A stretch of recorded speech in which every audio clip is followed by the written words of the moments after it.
Real Talk Radio, Warchant TV, and away we go. That is Ira. That is Corey. I am Jeff. Boys, use your microphones. Let's see if we're right. Check. 1, 2. Check. Boom. Check. Microphone check. What do we think this is? Are we ever going to get to a point where this is just seamless? Was it not just seamless? Well, but you still had to make sure our mics worked. I'm saying we just start. Oh, no. I knew they were going to work. Okay, good. But I wanted to. I mean, like the pregame prep. I don't know how it's going to be possible because there's a show preceding ours. Yeah. I can't get in here, so there's no way. By the way, today's especially impressive because it's Thursday, and none of this was programmed for today. Right. It's programmed for Tuesday. But the flippity-do on the fly worked out It's seamlessly. impressive. We need to record it one time and put it on YouTube. You should. Just him running around like a crazy person, you and I just sitting here. Here we go. And, oh, by the way, yay, sausage! It's the one time in our lives where we're the talent. And he's Right, the yeah, guy and running around. Yeah, he's the making behind it the scenes happen, producer. landing the plane. I do want to tell everybody, just in case they didn't hear earlier, JCS this week and what was going on. Ira was over at Amelia Island and covering the ACC spring meetings. He's got the straight dope for us today, which I'm excited about. I'll give you the behind the scenes. Yeah, the behind the scenes look at what was happening. And so that is why on Tuesday we did not run Seminole Headlines. We knew we'd have more pertinent information from Ira when he returned. We just ran a standard Jeff Cameron show the last couple of days. And then today Ira's back. Corey's in town. We're ready to roll. Big weekend series between Florida State and Georgia Tech. We can report on what just happened. You also saw Coach Norvell last night over in Jacksonville. I listened to your question to him as well. And can we get another yay sausage? So yay sausage! So I just want to remind people, as we announced last week, the summer sausage party, guys, is coming on Thursday, May 30th. It's only 2 weeks away. Yeah, 2 weeks from today. Can you believe it? Crazy, the countdown is already here. Crazy, Ira. That's what it says on the poster. It's on the look on your screen right now. Well, no, summer sausage it was party. the way that you know. Yeah, there was something else in there. I'm all about it. And you can come hang out with us. With Corey and I, Jeff's going to be jet setting.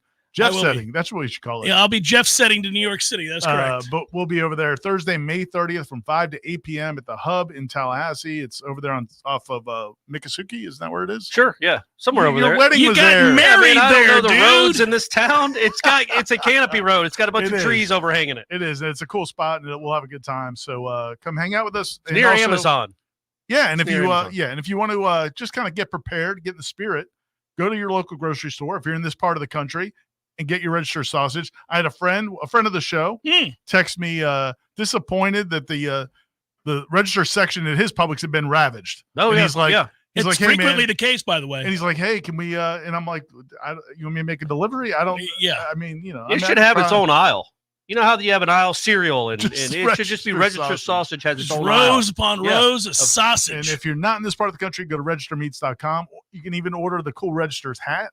They've got some gear there, I do like some that merch. Yeah. And then come hang out with us. I don't understand. I guess I do understand. So Ben was thinking, I want to do this party. I want to have a sausage festival, sausage party for all the fans and listeners of Headlines. As long as Corey and I are there, let's do this thing. he didn't even care if Jeff was going to be there. I think that's incorrect. That's incorrect. I got several calls, Corey. Oh, all right. But you I just didn't bitch about it. I just said that, look, man, I got a plane flight. It's already booked for 4. It just happened to be the weekend he was going to be out of town. So it just didn't I got to tell you, I'm a little envious. Now, I'm not going to, I'm happy to be going to New York. It'll be fun. Yeah. All those rats. First of all, I love the Hub. And that is a fun area. It's a cool place to hang out. And this is probably one of the greater places that we could ever meet all of the listeners. Yeah, it's a cool venue. Yeah, it's a great venue for all this. It's outdoors. Yeah. And it's where the matrimony happened. That is. The magic, yeah. There's going to be some libations. Hopefully you won't get as blank-faced as you did. Let's hope not. I'm still recovering. Is Stephanie going to be there? Because the key is that she not be as blitzed as she was. Well, we're all in that zone, but yeah, she will be there, and we will not be dancing like we did that night. We need to get her on the flyer. That'll get people to come out. People want to hang out with Stephanie. I was talking to somebody last night who was bragging about how much fun she is. Hey, get my wife's name out of your mouth. It wasn't my mouth. It was somebody else's mouth. Oh, that's fine then. The one downside is I do not believe that you'll have the queso. The queso fountain won't be there. The queso fountain is legendary. Another establishment. I could ask Ben. Yeah, come on, Ben. Some andouille with queso. Just recreate our Do wedding. it up, Ben. Get that queso faucet. Or not faucet. Fountain. Or a queso faucet. Queso faucet would be pretty awesome. He could upstage you with a queso faucet. Sausage Fest 24 at the Hub. With the queso You guys faucet. will be engaged. That'll be good. Awesome. That'll be good. I think everybody will have a good time. All right. So that said, man, you were just over there. I asked you yesterday on the wildly popular Jeff Cameron show what that was like. So you did a Wednesday hit. I did. Not a Monday hit. He did a Tuesday. He did a Monday and a Monday Wednesday. and a Wednesday. Yeah. Oh my gosh. All So right. We okay. doubled down. Yeah. Same sweet picture. Yep. Sure. Same. Getting younger every my year. Lord. Hold on, everybody. Stop the presses. James B. Goodness gracious. He weighs in and chips in by Thanks, saying, James good B. afternoon, fellas. Ira, I just wanted to reach out and say I really enjoyed your conversation with Andy Staples. Even as a Gator, he's growing on me. Plus, I'm in a good mood today, so I thought I would throw you guys some bones. There we Also, go, I finally James got my B. Publix to activate registers. That's why he's in a good mood. James B is the man. James B is Yeah. always coming in clutch. Good Maybe- job, Thank you, buddy. James B. Thank you very much. He could do like a how-to video of how to get the meat manager, how to get him out, how Yeah. to draw him out of his wherever they do in the back of the bowels of Publix. Get him out, talk to you, and get it done and get it activated. Great job, James B. And thanks a lot, man. I appreciate it. And yeah, that was a good conversation with Andy Staples. He was over there at the ACC meetings as well. What was Getting a lot of attention what- this year for some reason. The what was- ACC spring meetings Yeah. nationally. It was crazy. I know. When's the last Normally time you quiet. been? When was the last time you went? The last time I was there was with Jimbo. Oh wow. Maybe 16 or that's- 17. It used to be when I first started going to that thing, there was 5-6 media, maybe. Maybe. There would be like one or two people come down from North Carolina. I would be there. Maybe somebody would come over from Georgia Tech. You always kind Tim of felt like Segura. you were, well, at least the two times I went, I was like, am I even supposed to be here? Like, there's Oh, you're nobody else definitely- here. The Yeah. first time I went, Monk Bonasort, may he rest in peace, God bless his soul. I didn't know what to do. I just went because it was around the time that they were flirting with the Big 12. And so I was like, well, I'm going to go over there and see what's going on. Yeah. And but I didn't know where to go. Like I Yeah. didn't know how it worked. There's no media liaison. There's Yeah, no this is not like it is in Charlotte when we go to ACC Right. kickoff. or Right. SEC spring meetings, which is a whole bonanza where Yeah. they do press conferences. This is just they're having their meetings and then we just show up.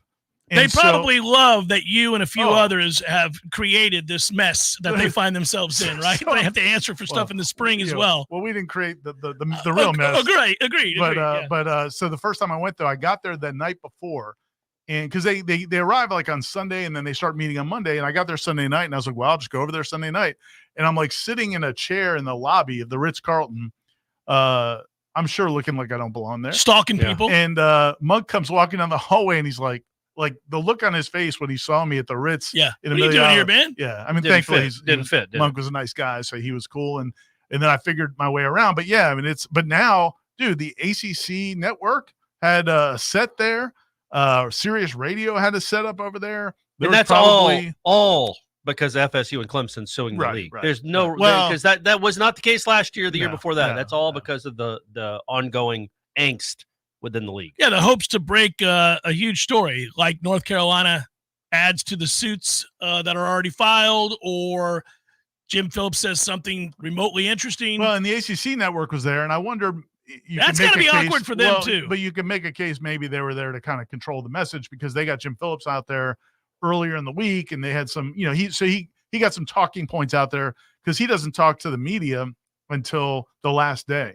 And so when the meetings are all over, so we got to talk to him yesterday, but he did some hits, with David Hale and with ACC Network during the week. So you can get his points out there before we he's not talk good about at making them, All Ira. good points. He's all not. good He's points. not real good at making them, And he had- and it never changes the way we view the situation ever. So I watched our list, whatever. I read the comments and watched some of the video from yesterday because he met with you guys. Yeah, was that yesterday? Negotiated hard. There's he's in such a position where there's It's nothing impossible. he can say. He is in Yeah. an impossible situation. Now he gets paid a lot of money to be in an impossible situation. I don't feel sorry for him, but for the way he lives his life. But in that 30 minutes, there's nothing he can say. There's no Well, right not- answer to any of these Yeah, not when questions. he's asked the hard questions. Yeah. There's nothing he can say because they don't have alternatives. And, usually when we do press conferences, you don't, I don't know. Usually my feeling with a press conference is you kind of ease into the tougher questions. Yeah. But So you ask about lacrosse. well, and- Amy asked if anybody had questions and nobody was really jumping in. So I only had 2 questions, which are the ones I asked. And neither one of them was going to be an easing into the whole process. So I started off with, hey, do you guys still have an ESPN contract past, next year? I mean, FSU saying you don't.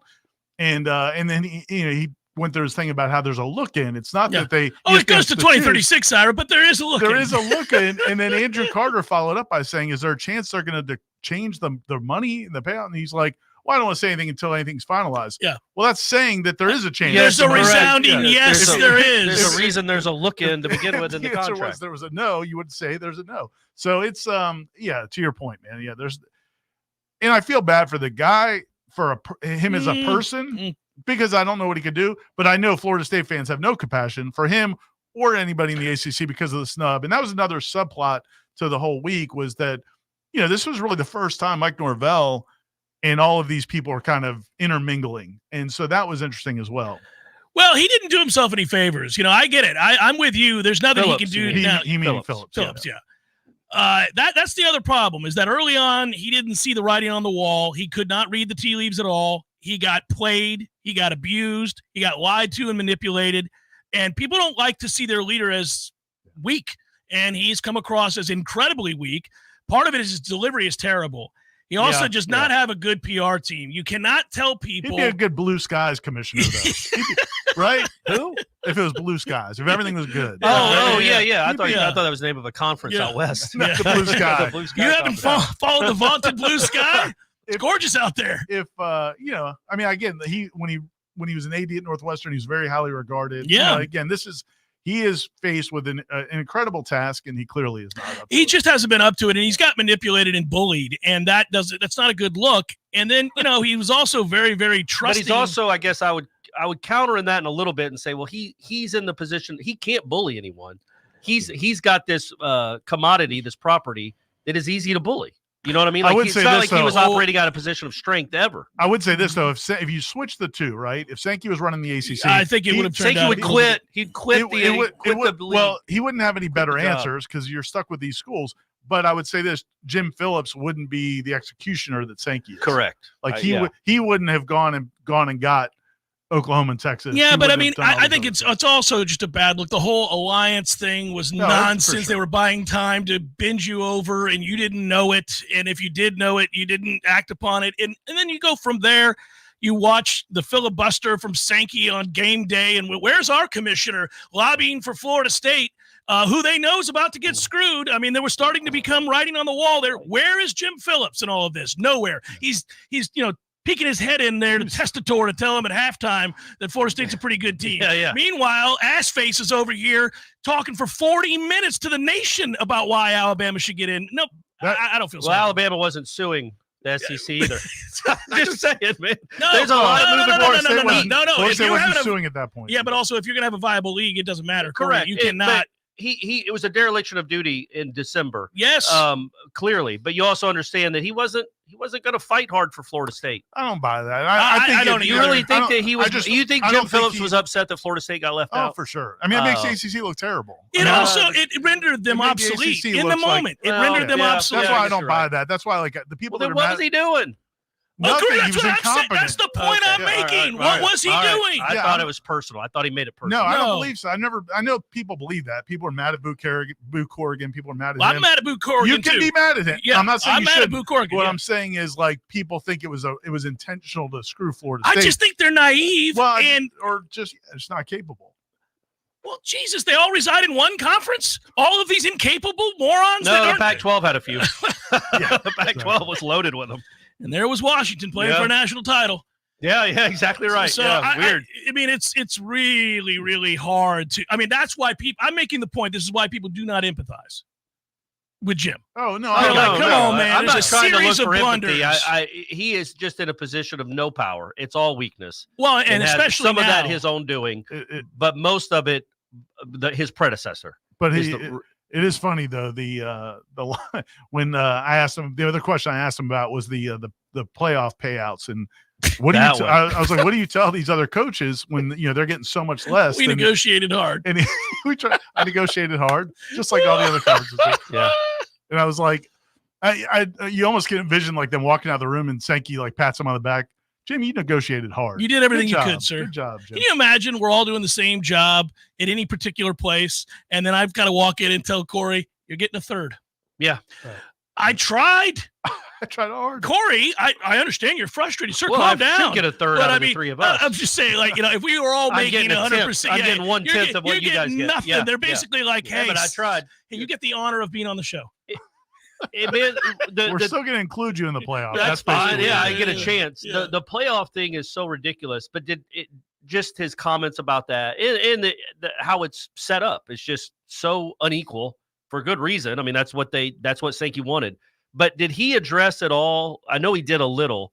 He still keeps talking about the performance-based initiatives. But doesn't he see that, like, the college football, the reason the payouts are so the reason that Vanderbilt and Kentucky and Illinois are going to be making so much more money than Florida State is because of the ratings of those networks and not in no, the you're big right. Schools. That's what doesn't jive with me. It's like if they're going to get paid all this money for these measurements that he couldn't argue against, then why then would Florida State only be able to make more money than Boston College if they perform better on a football field? Yeah, I mean, the standard view of conferences has been forever that you have to be equal because it won't work otherwise. And Texas Big 12 Network was the example because that's why Nebraska and everybody left the Big 12. Well, okay, but this didn't work either. And it's the writing's been on the wall for a long time that this was not going to work either. And and again, I think that was my biggest takeaway from the whole week was that just nobody. And several people who cover the ACC would make comments like, man, I can't believe Jim Phillips is going to try to paint a happy face on all of this. Like, and they're saying that, and they don't cover Florida State or Clemson. I also loathe a large percentage of the folks that are now saying that. And I told you that yesterday because they can all go to hell. They painted Florida State as selfish for standing up for their own best interest, for the logical conclusion that we cannot compete at the highest level for national championships if we remain in this conference and something has to change. By voicing that concern repeatedly and ultimately suing the conference, they were painted by those journalists as being blocked off from reality, insane, selfish, all of the things that they wrote. Delusional. Delusional. Do you think Pat Forty can go to hell? Is he are he and Jim Phillips related? Like, was he? Did you read his feature the other day before to start the ACC meetings? I'm sure he was on his knees. So he wrote the piece to remind everyone. But when was it, in December? His epic about how Florida State represents everything that's wrong in college sports and greed. Now think about where the hell that comes from. And then on Monday Sunday he wrote a feature going into the ACC meetings. And it leads off with Jim Phillips, like, going into Sunday mass. And it's all about his, like, how religious he is. What world does Pat Forty live in? How he writes personal messages to players that get, like, player of the week honors and all that. Oh, I didn't know that. Oh, yeah. That changes everything. But I didn't know he was writing. The one thing he did have, to give him a little bit of credit, he did have. So Jasoni Beecham has gotten a personal letter from Phillips. That's incredible. It is nice. Yeah. But he did include, I'll give him a little bit of credit as a journalist. He included an unnamed ACC athletic director saying, yeah, that's great, but I don't think Greg Sankey's wasting his time with that. Oh, well, there you go. So he set all that up to do that? That's actually, I like that. That's a good touch. But the crux of it was, like, good man. Good man. Nobody's argued that he's a bad man. Nobody's argued he's a bad man. And screw you, Pat, for the fact that you think Florida State, its followers, its administration, its coaches and fans are all bad people for wanting to compete at the highest level. All these people have been behind ever since the Oklahoma and Texas addition to SEC. They've all been like a year or 2 years or 6 months behind the reality of what's going on. They don't see it. First of all, neither one of you and myself included, we don't think Pat Forty's dumb. Okay? No, of course not. Okay, no, he's not. So that means that it's intellectually dishonest and intentional. How in the world could you write a piece like that after Texas and Oklahoma and all the other things we've seen? The Pac-12 had just been dismantled. Right.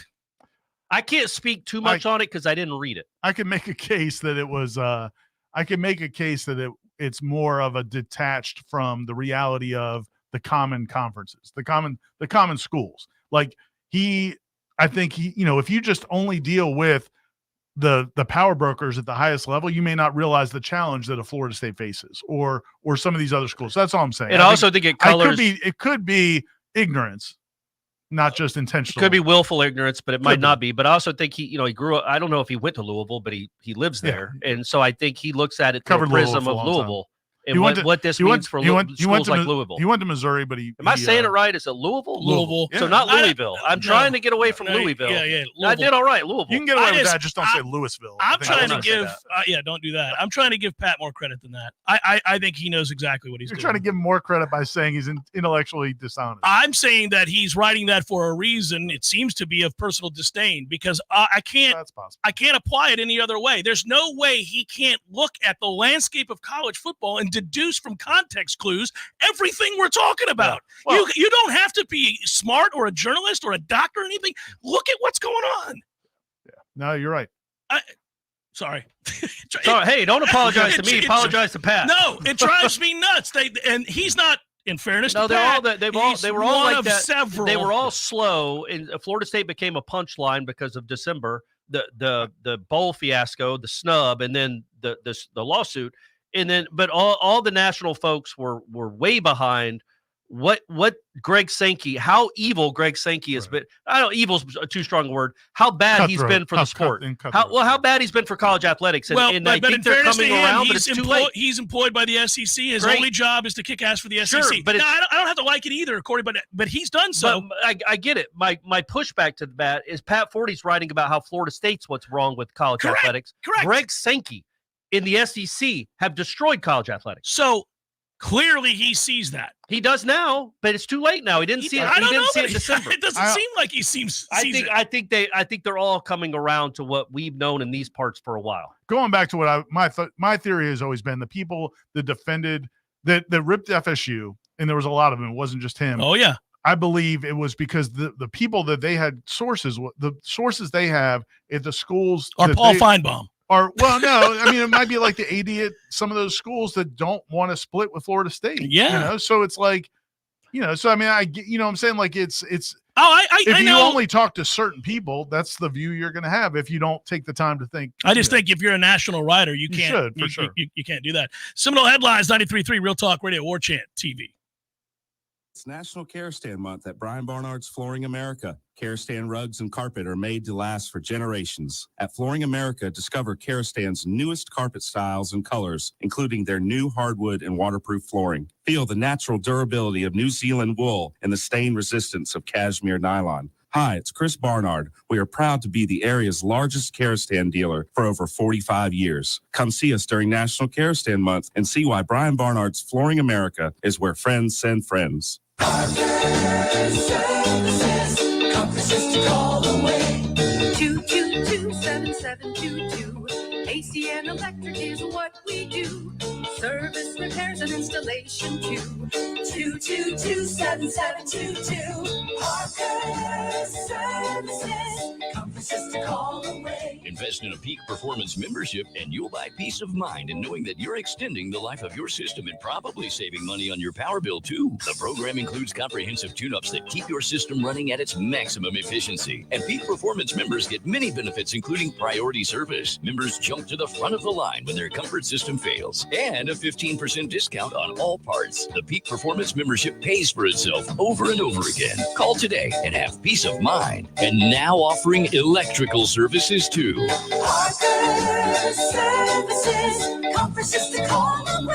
License CMC 050324 and EC 130-12140. Matt, we've been on the front lines of the Republican Revolution for the last 25 years, waking the woke and strengthening conservatives. But we got some news. We are moving from noon on Fridays to 4 p.m. on Fridays, drive time. It is great to talk to you each week, Brett. It's the highlight of my week, and I'm looking forward to this new time. Where we are saving the conservative movement from the woke, and we are making America Florida. America in View on Real Talk 93.3. The most important hour of your week other than church on Sunday.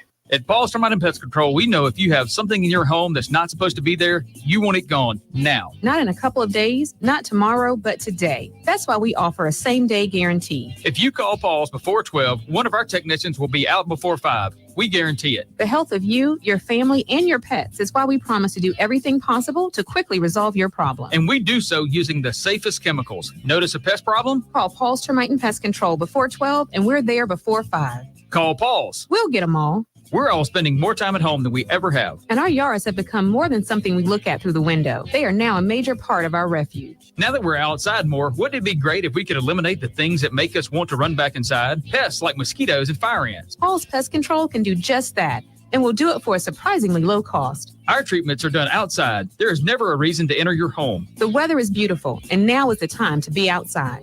Paul's Termite and Pest Control will help you take your yard back. Call us for a free consultation. Honey, I'm home. We're in here, honey. So why are all my friends here? Have a seat, Dave. We need to talk about your problem. Problem? I don't have a problem. Dave, you do have a problem. A problem with your grill. Here's some pamphlets from Hearth and Patio. They are waiting for your call to help you upgrade your grill. If you or someone you know needs a grilling intervention, call Hearth and Patio today at 850-727-4282. That's 850-727-4282 or hearthpatiotallahassee.com. Science-backed, technology-tracked, and coach-led. Hey, Jeff Cameron here. You've heard me rave about the benefits of Orange Theory Fitness and the proven track record of science-backed interval training. Well, now Orange Theory Fitness has done it again, adding more ways for you to improve your health and look your best. In addition to the always great standard workouts, OTF has added Tread 50 and Strength 50. For those in the mood to just lift for an afternoon or attack those cardio goals for the day. Take the guesswork out of exercise. Make sure you're getting the most out of each and every workout. Orange Theory Fitness, location Midtown Tallahassee and Village Square Boulevard. Seminole Headlines returns now. Head to YouTube and search for Warchant TV today to catch the show live or on demand. Now, here's Jeff Cameron, Ira Schofel, and Corey Clark. So, Ira, out of curiosity, was there anything else to be derived from that meeting besides what, seems to be an obvious conclusion that the ACC is screwed monetarily? Yeah, I mean, I'll be writing a couple other things. I think, and again, it's a weird situation because the snub was a big topic. And also from a basketball standpoint, that the ACC didn't get as many teams in as they thought they should have. Yeah. And then the teams that did get in obviously did really well. So almost like they're treated like second-class citizens. Right. And so that's like a big topic and a big talking point. And it was just weird because like people are asking Michael Alford and Mike Norvell about the league's reputation and what can do to improve it. And that, I mean, I kind of want to say, like, why are you asking them? Yeah, they don't care. They're getting the hell out of here. Also, I know a way. Yeah. Like maybe Florida State should have been in the playoff last year. You're going to ask Mike Norvell that question? And so it's just, you got to have some cojones. But apparently in ESPN, from what, I've talked to a couple different people, when ESPN talked to the football coaches, because ESPN comes there, they'll talk to the ADs and the football coaches, maybe the basketball coaches, and just kind of present them kind of like what, just telling them what they did this year for the conference. And then they get asked some questions. And I've, heard that the football coaches had some pointed questions about why is the ACC treated the way it is by their talent. And yeah, good. What are they doing to promote the ACC? Good. And it didn't sound like they got a lot of great answers. So that it's riled up teams in the conference, Corey, is what it sounds like to me. But also, and I guess it's relevant for Florida State this year, and who knows, maybe next year, maybe they're in the ACC next year. We hope they're not, but if they are, but it's almost like it's one of those things where it's like, how much do I want to dig into that whole topic? Because I mean, Florida State's trying to blow this popsicle stand. It's like it's a weird time. Because that's a big topic, but I don't know how big of a topic it is for FSU anymore. They're going to get into 12 teams. Well, it isn't now, but it was, 7 months ago. For sure. And it would have helped if you had any ACC.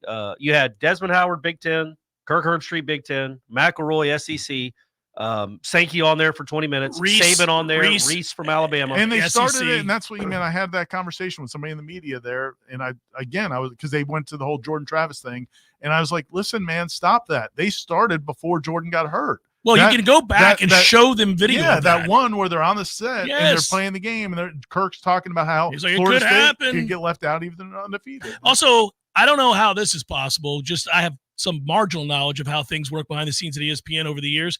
How in the world did somebody not tell them, guys, it's probably not going to be a good look when you have Reese Davis as your host and McElroy on the desk when we make this announcement. Right. We've got 2 Alabama guys on. You know how many other pieces of talent we have that we can work with here and maneuver this? And you had Marty Smith. You had Marty Smith in Alabama and some guy that I've never seen before or since in Tallahassee for the remote.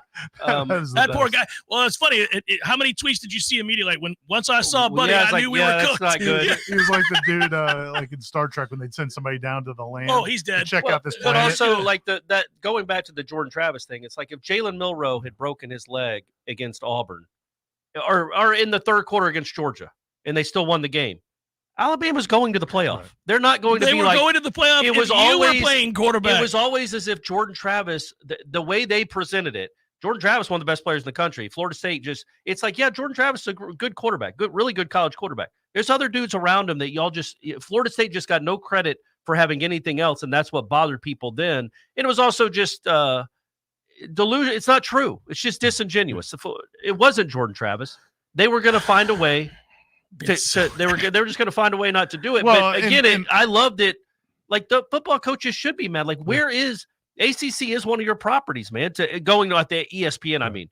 And you had nobody, literally, I don't know that they had a single person come on there in those 2 days, the Saturday of the championship games and then the Sunday before the selection show, arguing Florida State's case. Nobody that mattered anyway. Well, I mean, Booger McFarland did, RG3 did on other platforms. But not on not that, because they knew what was happening and they had been arguing. Oh, yeah, you can't have them come on there. I mean, McElroy got bought out then and there in front of our eyes. Or he knew what was coming. I don't know if he got bought out. He knew what was coming. He actually changed his opinion, I know. Corey. That tells me he got told. No, I think he knew what was coming and didn't want to argue for Florida State when they got. But either way, yes, ridiculous. It's not a good look. And it for a guy who really has been in Norvell's corner. He was really positive about Norvell early on. He was positive in August of 21. He also legitimately thinks highly of him as a coach, and he likes Florida State as a program. That was an illustration. That was sad. That was spineless is what it was. Yeah, and it forever will taint and tarnish, at least with this fan base. And I think McElroy is really good at his job. I think he's going to be next in line to be one of their big. As an analyst, he does a good job in the game. They'll never forget this. They'll never forget what he did. Not as bad as Herb Street, but they'll never forget that. Yeah, so there was that. There was Was he there? Was McElroy there? Was any ESPN talent there, Ira? So somebody mentioned in the chat that Danny Cannell was talking about it. I guess he went up there and did their shows from he and Dusty Dvorak. Okay. So Danny was hanging out a little bit. But no. I mean, the ESPN, the ACC network people were there, but no like ESPN people. They may show up at SEC media. I wonder. I bet they might. But I mean, that to me, that goes back to the whole thing. It's like the idea that you're partners with ACC and you're partners with the SEC, but yeah, man, it's just different. It's like some billionaire that's got like the wife and then the other women or the whatever. You know what I'm saying? It's like the ACC is the side piece. I mean, of course, it follow the money. This is a second tier asset. It is not a first tier asset. It is an asset, but it's down here. They're going to service the first tier asset, which is the SEC. That's why Jim Phillips was not lying when he said this contract's not going anywhere. That's true. Like, they'll still be a conference. They just aren't. They're going to pay you pennies compared to what they're paying. And they'll be irrelevant on the largest stage in the most important sport that makes the most amount of money. And you can hang out with SMU and Texas. Yeah, you guys could. If they had Texas, that'd be a different story. A game changer. Yeah. By the way, Texas is the team that went from 7 to 3, which we forget about as well. Right. Because they beat Oklahoma State. They had to get Alabama. I mean, there's a lot of. 7 to 3 is impressive. Yeah. What a mighty jump for that win over Oklahoma State. Yeah. Who, by the way, UCF beat the hell out of. Right. Quit bringing up stuff, Jeff. Quit bringing up stuff. Quit bringing it up. I think they got the right 4. I said it right away. I was like, these are the 4 best teams, 4 most deserving. Man, I just. There were a lot of factors there that get me thinking about how close we are to being over in Ireland and how excited we are to go over there and cover this and have fun with it. But, man, I still think it's a huge mistake for ESPN to be sending game day over there. That's not going to go well. It is not going to go well. It's going to be very uncomfortable. If they fly in and fly out and just do the show from the stadium, they'll be fine. They're going to have to do it with nobody in the stands, nobody there. They'll have to be down on the field and then fly out. What's the point of that? You do it from your desk in Bristol. What is the point of that? Old school, also, like 1992. You would think in the normal course of telling the story of Florida State football, a lot of the pregame conversation will be be the snub, which they were complicit in. And it's going to make my skin kind of help drove. So how are you going to discuss it? Like, how are they going to discuss that topic? I have a theory. It is going to be a week-long mea culpa from Herb Street, who is already doing the woe is me. Don't you understand? I love you. I'm so sorry. I mean, it's not going to play well. He'll be there with his fake service dog, and he's going to be crying about, man, it's not going to be good. Oh, man. I'm not going to comment on the service dog. On that point, Seminole Headlines 93.3 Real Talk Radio Warchant TV continues in a moment.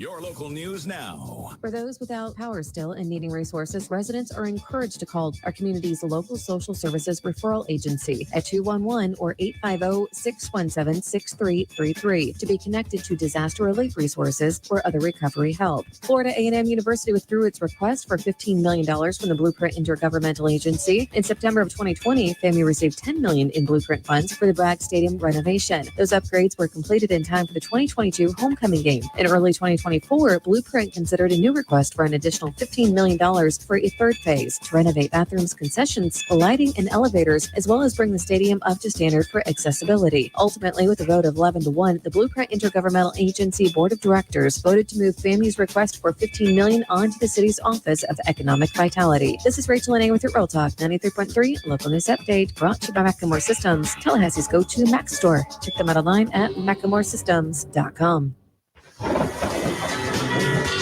This is meteorologist Paul Trombley with your Real Talk 93.3 weather update.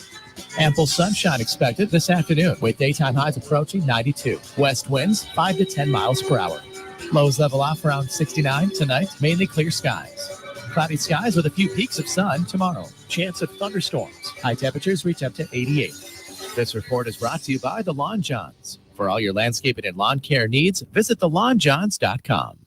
Currently 85. Have you been injured on I-10? I'm Dana Brooks of Facing Brooks Law Offices. We have partnered with Roadproof to access all interstate traffic camera footage along I-10 from Pensacola to Jacksonville. Memories fade and witnesses disappear. Securing important video footage now can make sure your claim receives the full attention it deserves. Call us today and let us secure the proof you need to come back stronger. Facing Brooks, 850-777-7777. Offices Destin, Tallahassee, and Jacksonville. There is no Bigfoot, Eddie. Would you stop with that nonsense? There's a Bigfoot, Jeff. I wish there were. By the way, I don't want you to point to me as the guy that takes all the fun out of the room. I wish there was the Loch Ness Monster. I wish there was the Bigfoot. I wish there was the Chupacabra. All the things. They're all mythical except for the Bigfoot. The Sasquatch. The Bigfoot? The Bigfoot. There's big feet. There's lots of them. So like different, breeds, like different kinds there's of, there's like, families. There's different families. And, so there's if they're in the snow, you call them a Sasquatch. Or the Yeti. Right, yep, and then here in Florida, that's a skunk ape, and but never heard that one. By the way, why do you think it's real? We would have found them by now. They're the hide and seek champions of the world. Nobody finds the Bigfoot. I think you believe in Bigfoot. I do believe in Bigfoot. You don't believe. I believe in Bigfoot. Don't tell anybody you believe in Bigfoot. I would go look for Bigfoot, but he scares me. Gordo's, bringing the flavor and flair of Cuban food to Tallahassee since 1996. Seminole Headlines returns now. Head to YouTube and search for Warchant TV today to catch the show live or on demand. Now, here's Jeff Cameron, Ira Schofel, and Corey Clark.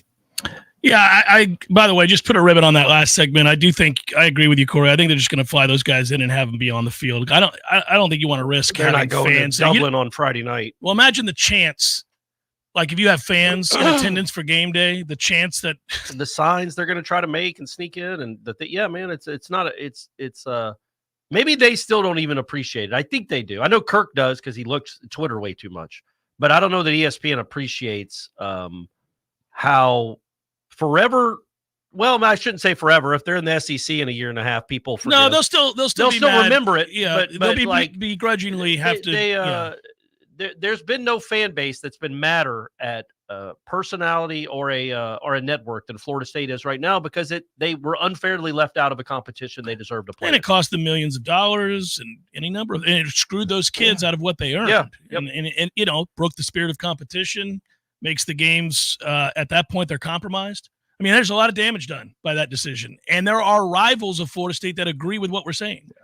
I mean, I've talked to guys that work for, networks, broadcasters, things of that ilk that do national games. And they were like, I've tried to tell them behind the scenes, like, by the way, this is not good. Like you're in a tough situation here with that fan base. Yeah. And on that note, like, I feel like, I don't know, man, I don't know what I was expecting, but I feel like it would have been good for, I guess it's hard because the lawsuit kind of changes things, but during those meetings, it would have been good, I think, if some of the people who were, just around the conference to really kind of rally around Florida State because of what happened. But it is hard if you're suing. It's hard. When you're trying to get out of the conference, they're not going to rally around you.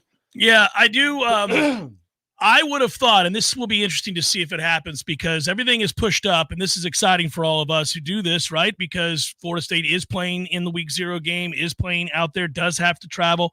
Everything gets pushed up in terms of their schedule when practices start. I'm still wondering if at any point you have Herb Street or anybody else like that come in here and do a one-on-one with Mike, if he would do it.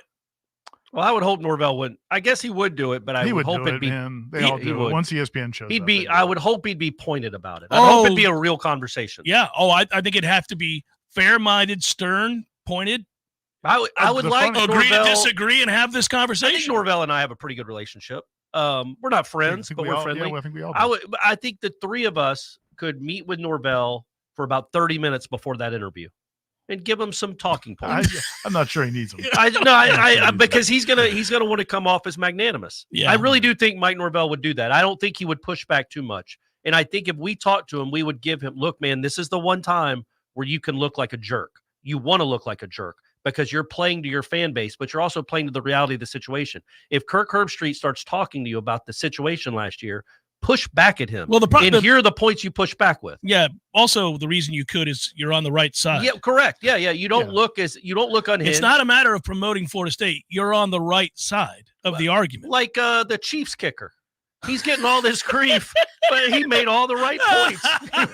He made the points we've been trying to make for years. Corey. But yeah, so I think with Norvell, what's his name? Mike? No. The that was really well done. We don't need to talk about Harrison Bucker. We don't have to talk about Bucker. He's an idiot. Sorry. Yes. Yeah, golly. Yeah. But I think if you Norvell could push back at whoever interviews him for that, and really, I think it would. It would rally the fan base around a coach they're already rallied around. He doesn't need to do it. He's on the right side of the argument already. So where I would agree with Corey to one degree is like, I get it, man. These coaches, the coaches always kowtow to ESPN because it's a way to reach recruits. Correct. And so no matter what happens, like Jimbo was furious at people at ESPN during the Jameis thing, like furious. He was steaming mad about the way they were covered. Jameis in that situation was covered and how Florida State was covered in the months after that. But when ESPN wanted something, well, he still let him do it. And almost all the coaches will certainly do that because they want the access to recruits. They want exposure. But I'm just talking about, but I do think where I agree with you is I do feel like if he doesn't push back some, it might feel like, hey man, you have that opportunity. Why are you not standing up for us? And so there's a fine line, but I think he could walk. And you're fighting for your players, certainly, and fighting for what they deserve, but you're also fighting for a fan base that, quite frankly, is here long before you got here and will be here long after you leave. Yeah. Show them how much you care about that snub. And you could, and we know he does. And what you could, it's not about caring, it's about standing up. Yeah, that's publicly. what I mean. Standing up for the players is the biggest thing. And I think what you could say is things along the lines, there's a lot of things you could say, but one thing is for sure is you could say, well, honestly, I don't think it helped us that ESPN Game Day spent so much time putting us down. And I don't think it helped us that Greg Sankey, the commissioner of the SEC, got an open forum. Got an hour to stump for the SEC. You can do that without being emotional. You can absolutely do it because those are the facts. That's why I say you're arguing on the right side. Yeah. You don't have to be emotional or attempt to persuade. You could state the facts, lay out the case objectively, and let the nation hear exactly. Because I do agree that the guy that's watching that in Kansas or the guy that's watching that in Texas or Philadelphia or where a Southern entity in college football, Winston-Salem. Yeah, might not really understand the points as laid out that Florida State has for having been screwed. They may just see this simply as, that's a difference of opinion, man. No, it's not. No, it's not. Yeah, for the they person broke protocol. They did something they had never, ever done. Yeah, and for the person who didn't know how good Florida State was, doesn't know how they rallied. Take a look at the draft. When Jordan Travis got hurt, the way they won games with defense, and then only saw the Georgia score. Because there are those people, man. There are people that, tons of those people, 63-3. Like they think that was a game and a representation, a fair one at that, of who those two teams were. Literally none of the guys that got drafted played in that game. Right. None of them. And Georgia had quite a few guys that were drafted that played in their game, which, No, the logical fan gets it, but you're right. The casual fan probably doesn't. They're like, well, guys, I think they were proven right. That's the kind of thing you hear. I don't even bother to get into arguments with those people because they're not real smart. You could go to Herb Street or Desmond or whoever. It should be Herb Street and be like, look, man, again, you don't have to be rude to them, but like you more than anything know how important, how impactful it is just to win. Just winning shouldn't matter. And where ESPN should apologize more than any, and all of those people, the Reese Davises and Kirk Herbstreets and all those people that have personal relationships with Norvell and Alford and all these people, where they should apologize, and they should have apologized at the time, is they shouldn't have put a freaking camera in that room if they knew Florida State wasn't getting it. That was ridiculous. My rant the day after that happened was mostly about that.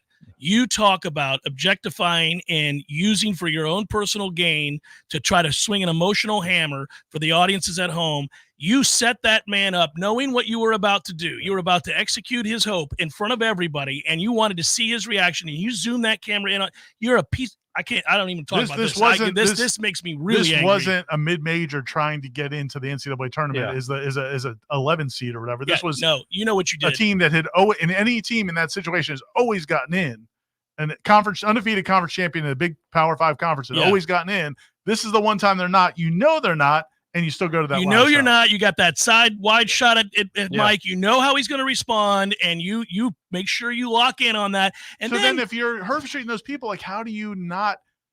That you have to feel sick, right? If you're a decent human being, you have to feel sick because you know those kids did not deserve that. That was nuts. Oh, that pissed me off almost more than the actual snub. Was like, oh, okay, so not only are we going to screw you and we're going to lie to you about how it happened, then we're going to film your reaction to having been screwed and the pain and the tumult and all that comes with that, and we're going to benefit from it because we're going to capture it for our broadcast purposes. Did Georgia have one in theirs? Do you remember? It was no. just 5. It was I don't just know. 5. I assume so, but I don't know if they had everybody that got in. But Oklahoma State, were their players watching? Like, I wonder, man. We hung close for a while with that team, and they're clearly the third best team. We do have some catching up to do here. Andrew writes, we need a live stream of Ira and Publix on how to find and handle your local meat manager. I don't think we need to say it that way, Andrew. I don't think that's what you intended. How do you handle those guys? Yeah. And then Dave. By the way, thanks Andrew for the contribution. Dave writes, my wife and I are not sure if our 3-year-old daughter is slightly autistic or just spoiled. Okay. I'm glad Corey offered to sit next to her on the plane ride to Manchester.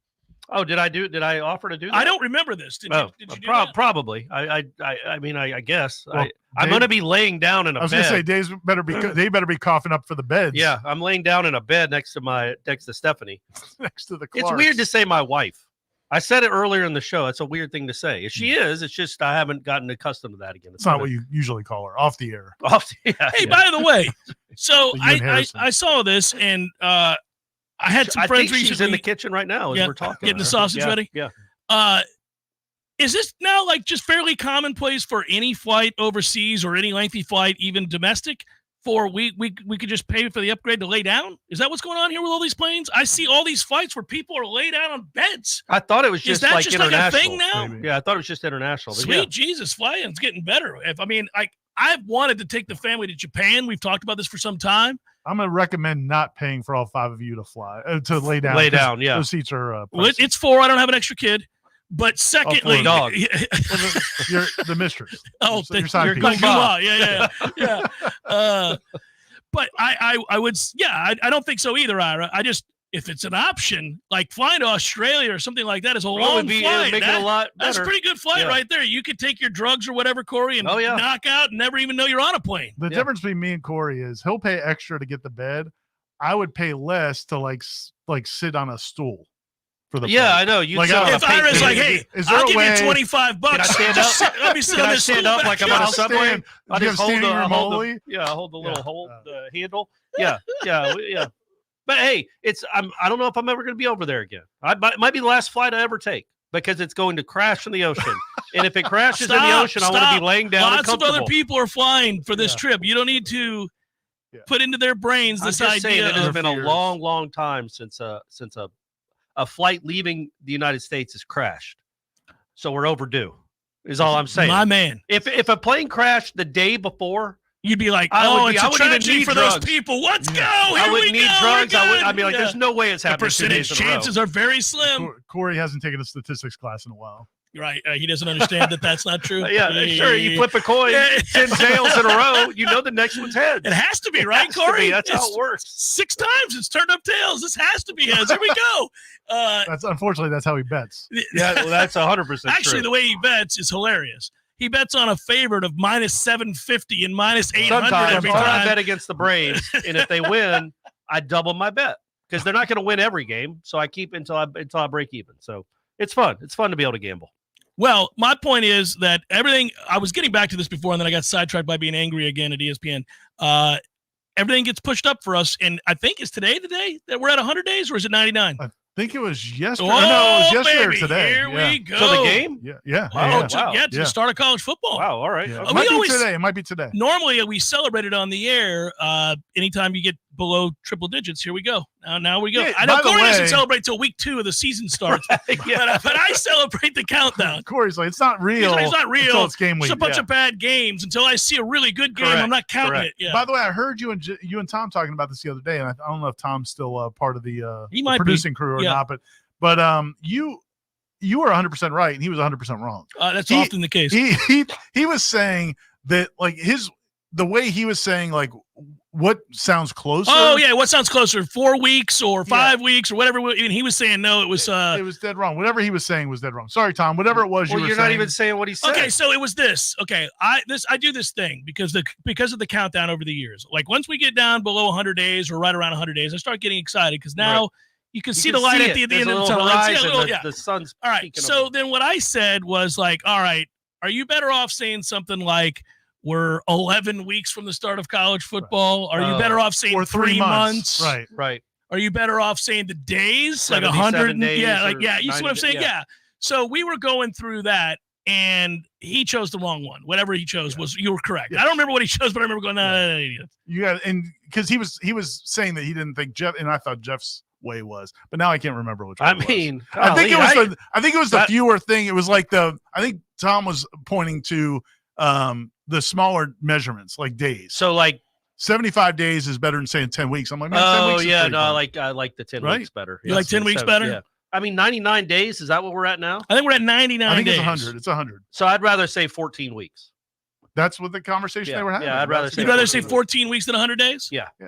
99 days just seems. it's I a like long to go with time. hours, guys. I like to go with hours. That's not bad either. That's not bad. Do that math in your head real Well, quick. I think Tom's point was like he thinks when you use the unit of measurement, it makes you feel like it's closer, and I think it's the number makes it feel closer. Probably adds, minutes. why don't we do minutes? Yeah, that's easy. You're in the hundreds of thousands. I just know that at some point I switch over, probably when it gets to 2 months. When we get 60 days, I'm like 2 months. It's like a 2 newborn. months is not a lot. Do you like 60 days or 2 months? 2 months. It's like when you have a baby. You're like, oh, she's 13 months old, or Right. she's 15 weeks So old. once they're over a Eventually year, they they're- get over you a year. can't You're like, keep- yeah, it's a year and a half. yeah, It's a year and a half, baby.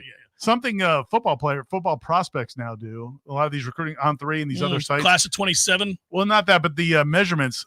They're constantly everybody's 6'4.5", 6'3.5", And a quarter. 6'1.5". Yeah, 6'8". It's like yeah. that's not how that works. 7 seconds, boys. Headliner questions forthcoming. Stay with everybody. It's time for a pool party. Bring your friends and neighbors for a one-time only public open house pool party at the Golf Club at Summerbrook Resort Style Pool, happening Thursday evening from 6 to 8 p.m. This fun event is free and open to the public. No membership required. Come sit by the pool or take a swim and enjoy live music by Maurice Mangum playing his own original music. Don't miss the Golf Club at Summerbrook Open House Pool Party, Thursday, May 16th from 6 to 8 p.m. I'm Greg Tisch here to share one of my favorite TCC stories. In the summer of 1966, Eugene Lamb wanted to stay in shape before leaving to play college basketball in Louisiana. So he jogged to Tallahassee from his home in Midway and helped lay the bricks for the first building on what's now the TCC campus on Appleyard Drive. Today, he is a longtime member of the TCC District Board of Trustees. It's no exaggeration when we say Trustee Lamb helped build TCC into what it is today. TCC thanks our community for 58 years of support. We look forward to moving into the future together. Ready for a breath of fresh air this tax season? Well, breathe easy with E&B Heating and Air. Don't miss out on federal tax incentives for new AC systems and heat pumps. Take advantage of up to $2,000 in tax credits, plus additional savings from city and manufacturer rebates. E&B Heating and Air Conditioning has been serving Tallahassee and surrounding areas since 1974. Call us today for your free estimate at 850-575-9119 or visit us online at enbheatandair.com. That's enbheatandair.com. You probably already know that Pinch a Penny Pools and Spas is your one-stop destination for all pool maintenance needs, offering everything you need from chemicals, cleaners, vacuums, nets, and more. But that's not all. Pinch a Penny also carries a huge selection of premium hot springs hot tubs paired with easy financing options, making these luxury hot tubs affordable for everyone. And if you have an older hot tub and you're worried about the hassle of removing it, worry no more. Pinch a Penny will not only remove and haul away your old hot tub, but also offer a trade-in value for a credit towards your new one. So why wait? Visit Pinch a Penny's 12,000 square foot showroom today on Greer Road and discover how effortless and affordable owning a fantastic hot tub can be. Find out more at TallahasseeHotSpring.com. That's TallahasseeHotSpring.com.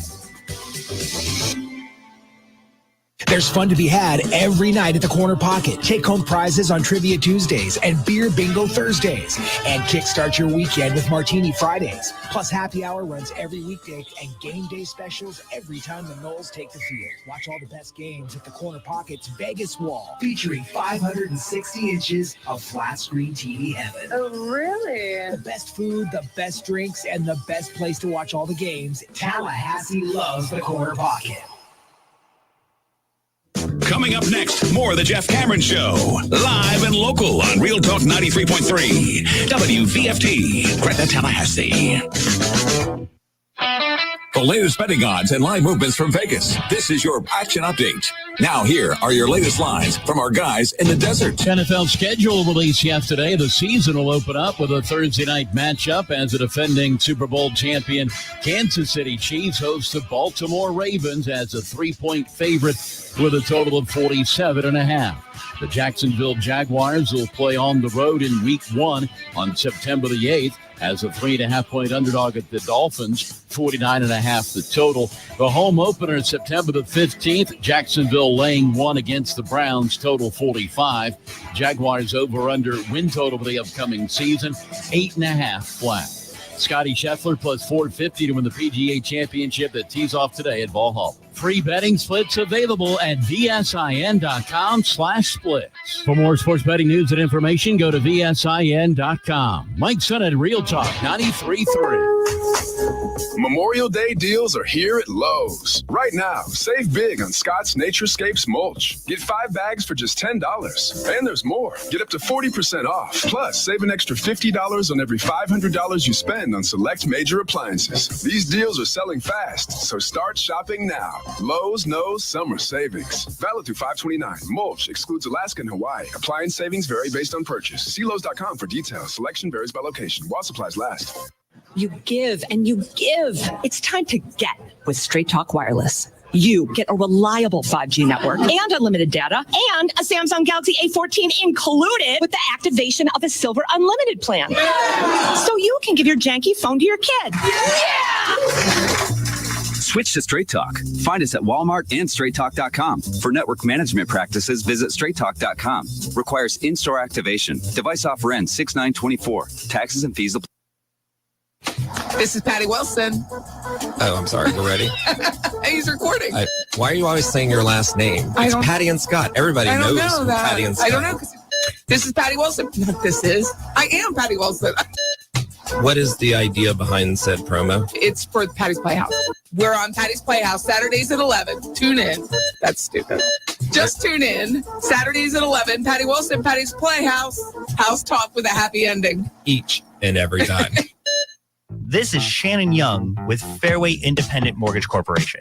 Sellers, are you stuck between wanting to sell your home and waiting for rates to fall? Are you worried about the contingency of having to sell your home? What if you didn't have to. With a 2-1 rate buy down, you can lock in a lower interest rate for the first 2 years of your mortgage and get the home you want now, all while having a higher chance to buy that next home with the contingency of selling yours. If you wait for rates to fall, you risk more competition, sellers less likely to wait, and paying more for that next property. If you're stuck, we need to talk. Give me a call at 954-369-6171. Again, this is Shannon Young with Fairway Independent Mortgage Corporation. That's 954-369-6171. And don't forget, for every loan we close for our fellow Noles, I will personally donate $250 to the battle's end.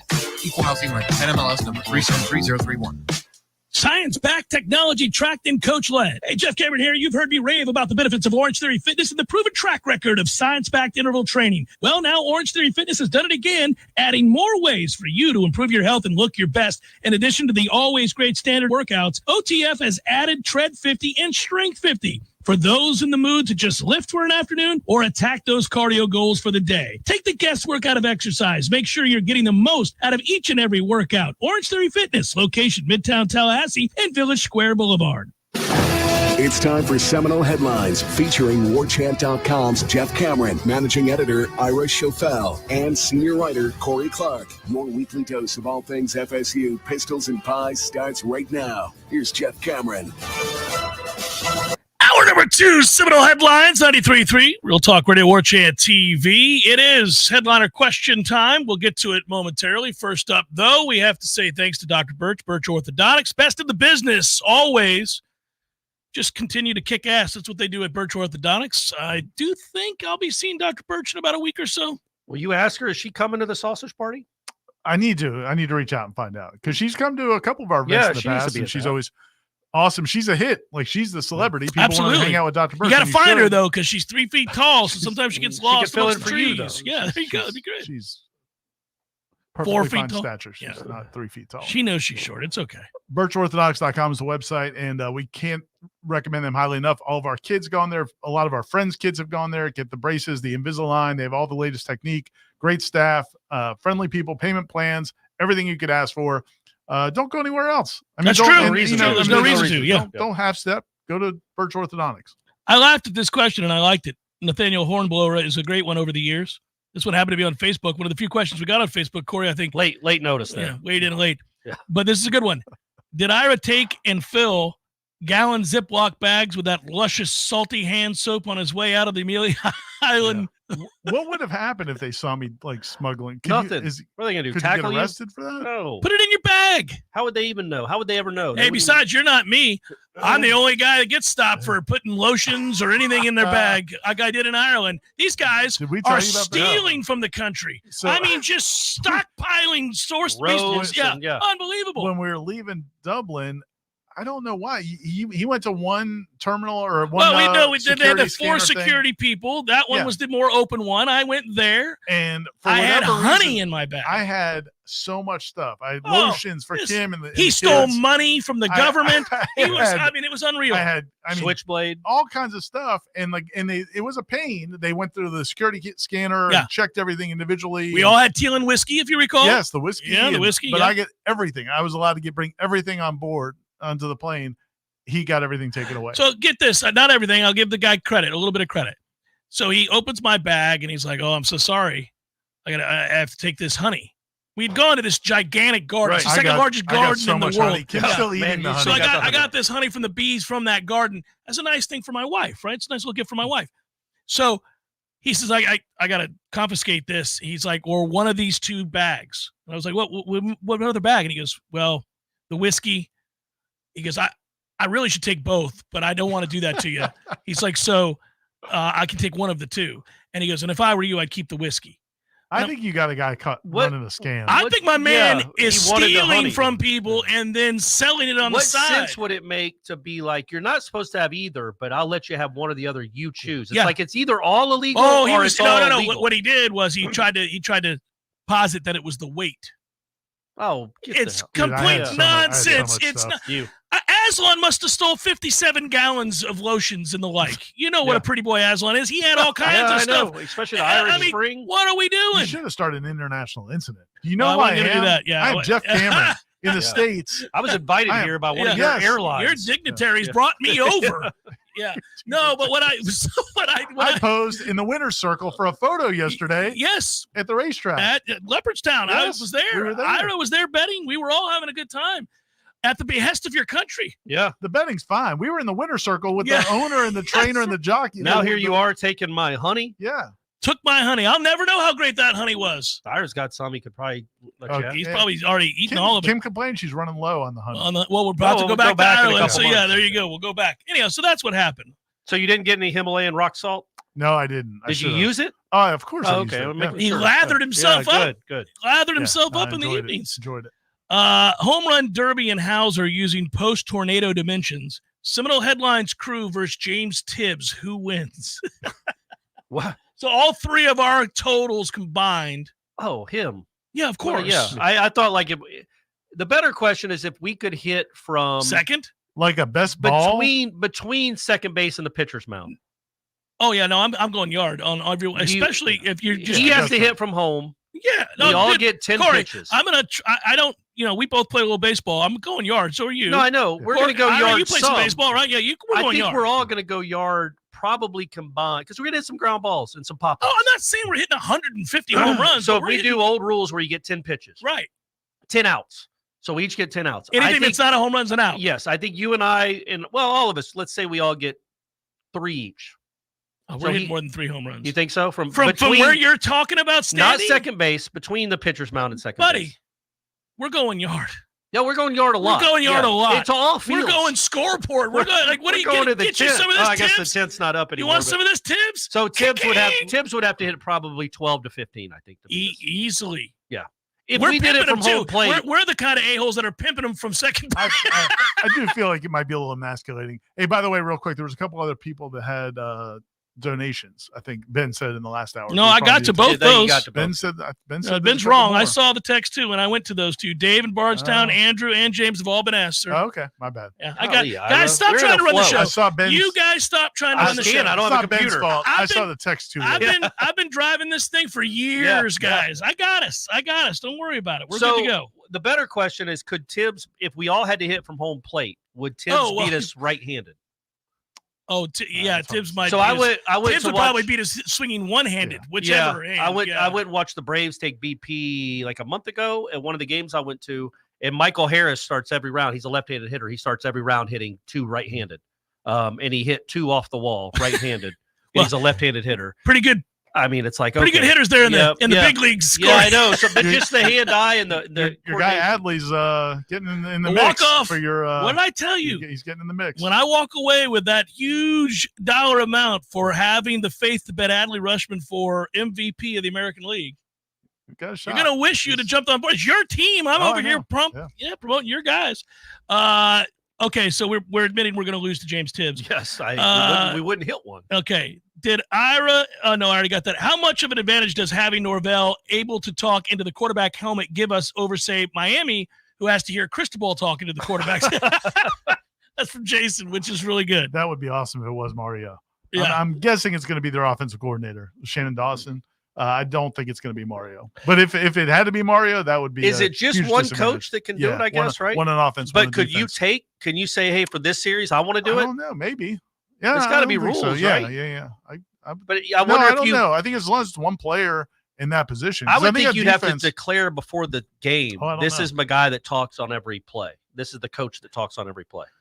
But then on defense, you're right. If the linebacker gets knocked out, the defensive, like if he has to leave the game, they put the headset in somebody else's helmet. So, I don't know how that works. Ryan writes, hello, gentlemen. What do you think Bubba Cunningham does first when he gets back to town? Confirm with John Swafford for the wine and cheese tasting on Friday or update the resume? So it was interesting, by the way. UNCAD Bubba Cunningham. That was really funny. Well, and being there to watch it was really funny because so we're sitting there we're doing our thing, hanging out in the lobby. The ADs are inside their meeting room. And the story breaks about North Carolina's trustees basically saying that this conference is ridiculous. We need more money. What are we going to do about this? We have a deficit. Yeah. And they're ripping Bubba Cunningham. They're ripping the athletic director in this board of trustees meeting. Yes, they are. The story breaks. All the sports writers are outside looking at the story. And like about a minute or two later, Bubba Cunningham walks out of the meeting room to take a call. I think someone was letting him know what was in the so then he goes around the corner and takes that call. Then he comes back in and just walks. Bubba, they're peeing on your face. He just walks back by us like everything's fine. Fellas, good to see you. Hey, Andrew, what's up, dog? So he goes back in the meeting. A couple of the other athletic directors come out and make comments off the record about seeing the piece. So everybody in the room now has seen it. They all know it. Bubba comes out later. They're done about an hour later. He comes out. And when reporters ask him, he's like, "Oh, I haven't even seen this. What are you? What are y'all talking about, y'all?" Yeah. And it was whatever. Do you mean? So he, I don't know. I don't know if he's. My guess is he's probably, again, all those people. I'm not too worried about Bubba Cunningham's future. He'll be all right. He's gonna be okay. Sean wants to remind you, by the way, old school OG headliner, friendly reminder that if the boys go to Omaha, Corey promised hour number 2. Yeah, man. Yeah, absolutely. That's a given. Yeah. Let's. They need a couple wins. 3 out of 4 to Pitt and Stetson. They're not trending in the right direction. Sean, and I didn't talk to Sean about this, but I'm sure Sean was fired up when he heard about it as well. But there was for a while there this weekend, it looked like they might be moving the Georgia Tech series to Pensacola. Yeah. And the Pensacola contingent was super fired up because they've been trying to get Florida State to come play over. I'm sure the mayor reached out to you two as well. The mayor was he was advocating. Obviously, I got a heads up as he calls to say, I just want to see how you guys did after the storm. I'm like, okay, why'd you call? Yeah. Oh, well, you guys may be playing in Pensacola. Pensacola was pushing hard. I think Jacksonville, wanted it. I think Atlanta obviously wanted it. So, but after everything that baseball team went through over the last week, it's a good thing that they get to play at home. Yeah. This is funny because it's from a dear friend of ours in the business. It's from Tom Block, but he writes, Jim from Charlotte here. Can you explain why SMU is joining the ACC in July, but Cal and Stanford aren't joining until August? I'll hang up and listen. Of course, making fun of Jim Phillips' argument. Yes. Yeah. He said, Just I happens. don't understand how this works. Just happens. He was it was like an offhanded trying to be some funny reason? kind of a thing. But the problem, and like everybody just laughed and nobody cared. This is the problem because you're right, Ira. Out of context, who cares? Yeah, but when you read, I have no idea. Which is what he said. I have no idea. Just happens. It was one of those things, buddy. Be aware. Be aware. He was trying to be funny and self-effacing, I think, and nobody did him any favors. Nobody did him any favors when they reported it. Quote, it looks, well, I didn't report it. I've seen the people who did. None of them noted the context. They were just like, "Oh, this dumbass doesn't know." Yeah. Hey boys, regarding the post-spring portal and how FSU handled it, I feel like Mike was thinking, we like where this roster is compared to previous years. The floor's been raised, and unless it's an obvious upgrade, we're just not upsetting the apple cart. What are your thoughts? That's from Go Noles. Yeah, seems about right. That's accurate. No, I mean, and that's the one thing I would say from a football standpoint that we actually got to spend some time with Coach Norvell off the record, just kind of chatting, and he actually, man, it's crazy. I don't know if you were there. You haven't been there when he's been there, right? He been where? At the spring meetings. Oh no. Just giving a shout out to Norvell. He knows the weight of the media's heart. He takes some of the media to breakfast when we're out there for one day, which is really cool. I mean, and we get to just chat and just ask questions off the record and things like that. Jimbo did it one time. Ironically, Jimbo he had to be told to do that. I'm sure. Jimbo and Leonard Hamilton both the same day invited a few of us to lunch, so we ended up going together. And it was just surreal. Jimbo and Leonard Hamilton. I'm pretty sure that was the only time they talked in the entire time that they were on campus. Probably the first time they met. And so that was entertaining. But anyway, during that conversation, you just get the feel. And talking to people that talk to Norvell who are not media, like he is very excited about this football team. Oh, yeah. I think that's absolutely true. And I think that is evident in the way that they didn't press hard for a bunch of players. A, they weren't going to overpay for guys that are rotational pieces at second and third in line. And B, I don't think he feels like they have that many needs. Not that many glaring needs. I think they're gonna bludgeon people. They're gonna run the ball a lot and throw off the play action. It's gonna be fun to watch. Somebody that receiver's going to have to step up. But obviously, they got a lot of contenders. What do you think about? I'm sure y'all talked about this. Darius Washington. Yeah. Here's what I thought. It means Robert Scott's done. No, I don't think that's right. I know. I understand that he did, and I get that has to be what you say. I think it has to be what I say. Year and a half. I've been telling you Rob Scott's not playing. I told you guys last week. I don't think Kentron Portier is going to be what Corey thinks he's going to be. So it's not like I'm going to defend every player. What I'm going to tell you, what I'm going to say, he had a medical procedure. Portier is going to be what I think he's going to be. He's had medical procedures. Will it work? I don't know. But I can't. Right. But it's not like he didn't have medical procedures that might fix whatever. Yeah, it's not like he's quitting football. Yeah. He's still on the team and will be on the team. No, we just disagree. I don't think it's going to work out for him. I hope it does, though. But I also think the thing with Darius and left tackle could be, and I don't know this for a fact. Nobody's told me this, but I think it could be a situation where they told Darius, as he's, they have players that could have gone in the portal. And I'm not saying Darius ever thought about it or wanted to, but one way you can make sure a guy might not is you say, hey, man, you're our left tackle. Because I don't know if Darius liked what he was doing. I mean, he might have, but now he's going to be much more marketable as a left tackle. So if you say, hey, all right, you're our left tackle, and Robert Scott, hey, if you can beat out Byers, you can get that job. So that's what we think is they would him saying Darius has a chance to be All-American at left tackle. He specifically said left tackle, right? That means that obviously Robert Scott isn't in their – it doesn't seem like Robert Scott is in their plans for left tackle. Well, I think it's saying that Darius Washington is their best left tackle. Yeah. And that those other guys, whoever's available, if it's Robert Scott, Byers, right? But they're going to compete on the other side. That's what I think. Yeah. But I think that's a good thing. I do too. He's decided. But I think he'll never walk again. I think it's a good thing that didn't say anything like that at all. But okay, it's how y'all do. It's how we all do. You should have seen the fight argument we got into at Corner Pocket about Ferrer getting hit. Ferrer. Yeah. I said, "Oh man, he just broke his hand." Hey, can we hold on before we do this? Let's get clarification on this. I'm rooting for Robert Scott, have been for a long time, like the kid. And when he was healthy, was a very good player. Hasn't been healthy in well over a year. They kept trying to trot him out there. They keep trying to do this. Now, I know we can't get into details. I really hope the procedure works, Ira. If it does, it does. Great. Clearly, there's an issue. Yeah, well, yes. And obviously. But it's not like they've just shut him down and just throwing up their hands. He has had some sort of procedures. And it's a question of whether or not it takes. It may not. I have no problem with saying I don't think it's going to happen. Right. But that's the point I'm making. I don't think they've conceded. I don't think by saying that it's like Mike Norvell has decided Robert Scott's completely out of their plans. Because he said 10 guys, I think he's in that. Agreed. So we actually agree more than we don't. Yeah, for sure. I just don't think it's going to work out for us. This is how this is the dynamic. So anyway, we're at Corner Pocket. Ferrer gets hit with a 100-mile-an-hour fastball in his hand by that Friday night. Corey assumes it's broken immediately. Because you would. You got hit says, with a 100-mile-an-hour. He just broke his hand. And Jeff's immediate reaction is, they're fine. I'm like, but they're not fine. Well, hold on. No, that's exactly. I'm saying it verbatim. Okay. Yes. He goes because I'm not worried about offense. He goes, they'll be fine. I'm not worried about offense. So you're saying they'll be fine. Not his hand will be fine. The team would be fine. He's like, he goes, they'll be fine. It's not the end of the season. It's not. Right, that's my point. But I didn't. My immediate response is like, you think he's a pitcher? Like what? Yeah. Why are we worried? Right. So we're already off on the wrong foot because I'm saying they're going to be fine. He goes, they'll be fine. I'm like, man, I said it more. I was like, well, they won't be fine. That's their cleanup hitter, and he's a really good hitter. You don't just replace that. And it turned into 5 minutes later, me having said, shut the season down. Corey says, shut the season down because Jaime Ferrer's hurt. That's literally what just happened. Ira just said, Robert Scott's never going to walk again. You don't think he's ever going to walk again? I never said. I know, right? That's how it always works. And that's how we always end up going over the walls. It's like we jump from 1 to 1,000. I didn't say they were screwed. But even in the times when we pin you down because you did say somebody wasn't going to have any impact, like Dylan Gibbons, then you researched 47 episodes to tell us that you never said it. That's not true. I went and listened to it, and I did not say that. Dylan Gibbons has no business being on his campus. In fact, what kind of nonsense is it that they're bringing Dylan Gibbons in here? He's killing the team, killing the culture. Yeah, this is awful. Seminole Headlines 93.3 Real Talk Radio, Warchant TV.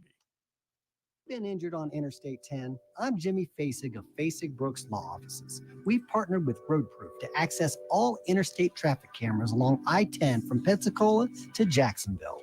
Let us help you get the proof you need to stand up for yourself and get fair compensation for your injuries. Call us today and let us secure the proof you need to come back stronger. Fasig Brooks, 850-777-7777. Offices Destin, Tallahassee, and Jacksonville. Zaxby's has been perfecting chicken fingers for 30 years. So what now? Now, we go to the sea. Introducing the Southern Fried Shrimp Meal. With butterflied shrimp that's perfectly golden fried. A perfect blend of cocktail sauce and Zax sauce that we call Zax Tail Sauce. Plus perfectly seasoned crinkle fries, perfectly buttery Texas toast, and even a drink with perfectly pebbled ice. Here's to 30 more years of perfect. The new Southern Fried Shrimp Meal at Zaxby's. Woo, saucy! Zaxby's.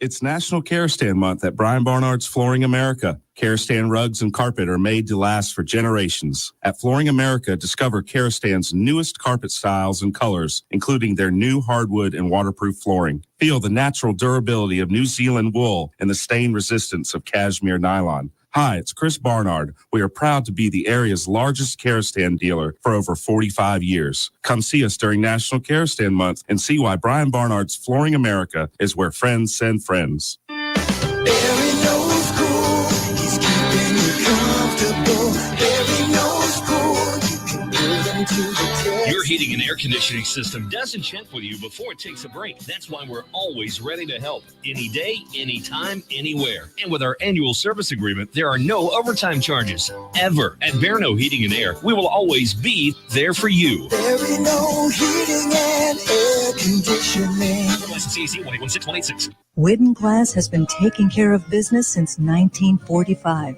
When you call Widden Glass, you're dealing with experienced, reliable professionals who offer only the best. Like Widden's top-of-the-line bath enclosures that provide style and luxury at an affordable price.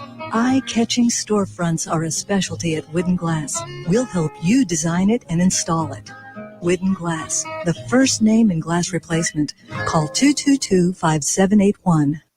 Okay, it's here. Everyone stay calm. It's Kohl's lowest prices of the season. And when I say low, I mean low. I got my kids Jumping Beans tees for $3.99. Treated myself to some cute tees and tank tops under $5. And got great finds for our patio, 50% off.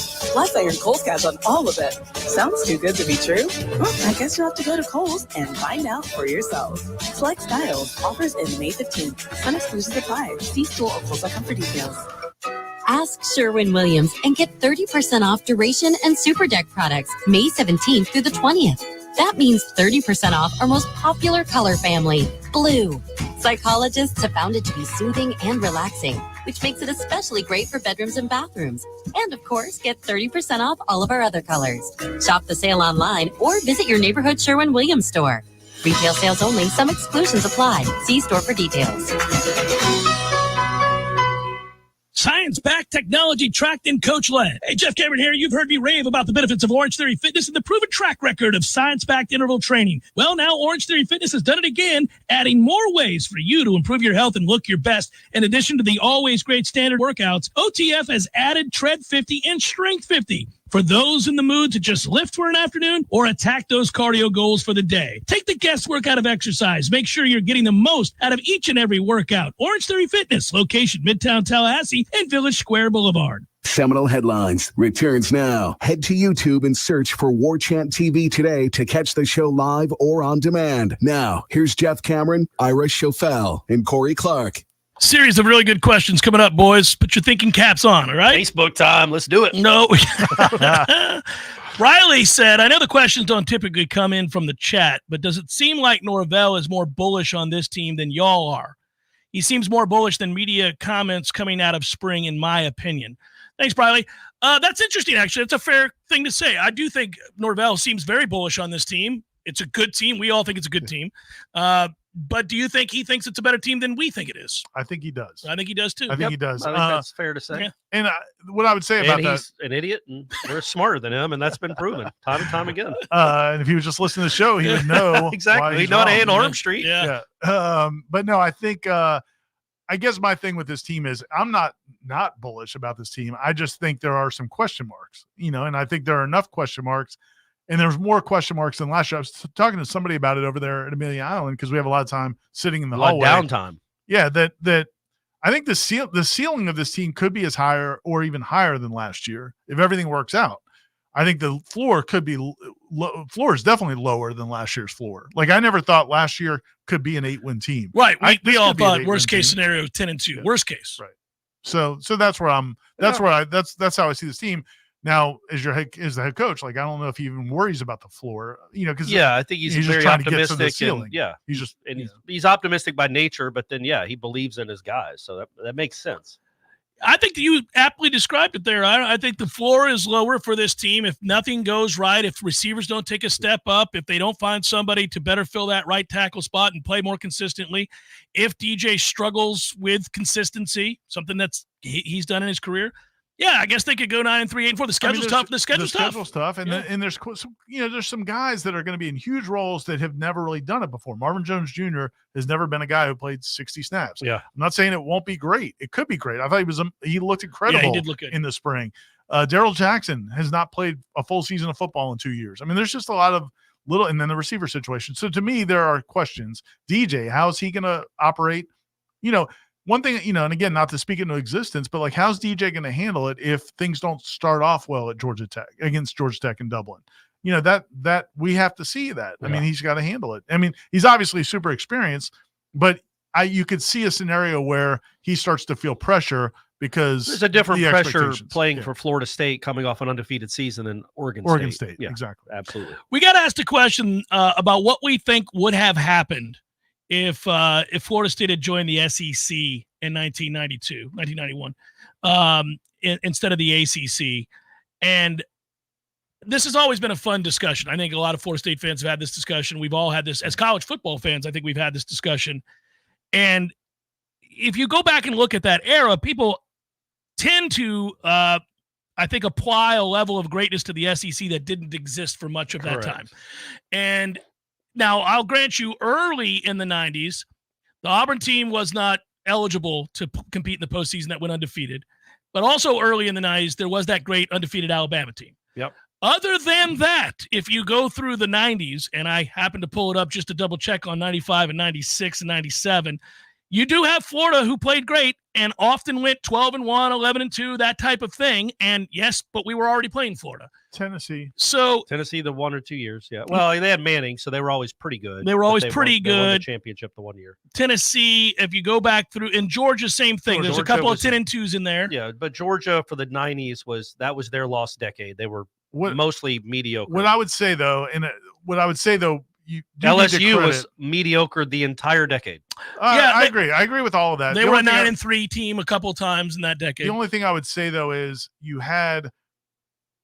it's the wear and tear of the week to week. You did have a better athlete, even though those teams weren't playing great, and also you were going into more hostile environments. I don't even know if you weren't getting to go play at Maryland. You weren't going to, what I'm saying? I don't know if he was even asking about like the 90s themselves, if they would have joined the ACC and the SEC in 92 as opposed to ACC, or just where the program would be now. But I think you start with that. But I mean, if you start the first thing, all you got to do is look at Florida. Florida ran roughshod through the SEC in the 90s with Spurrier. Well, Florida wasn't any better than Florida State, so there's no reason to think that Florida State wouldn't done exactly to the SEC what Florida did. But didn't Florida State have an overall better record than Florida did? I mean, they're about the same. Yeah, I mean, Florida State did. But Florida State had to play Miami. Florida never had to play Miami, so it always evened out. Like back then, the SEC, it was always 2 or 3 teams here. I did I think the stat is Florida State in the 90s finished in the top 5.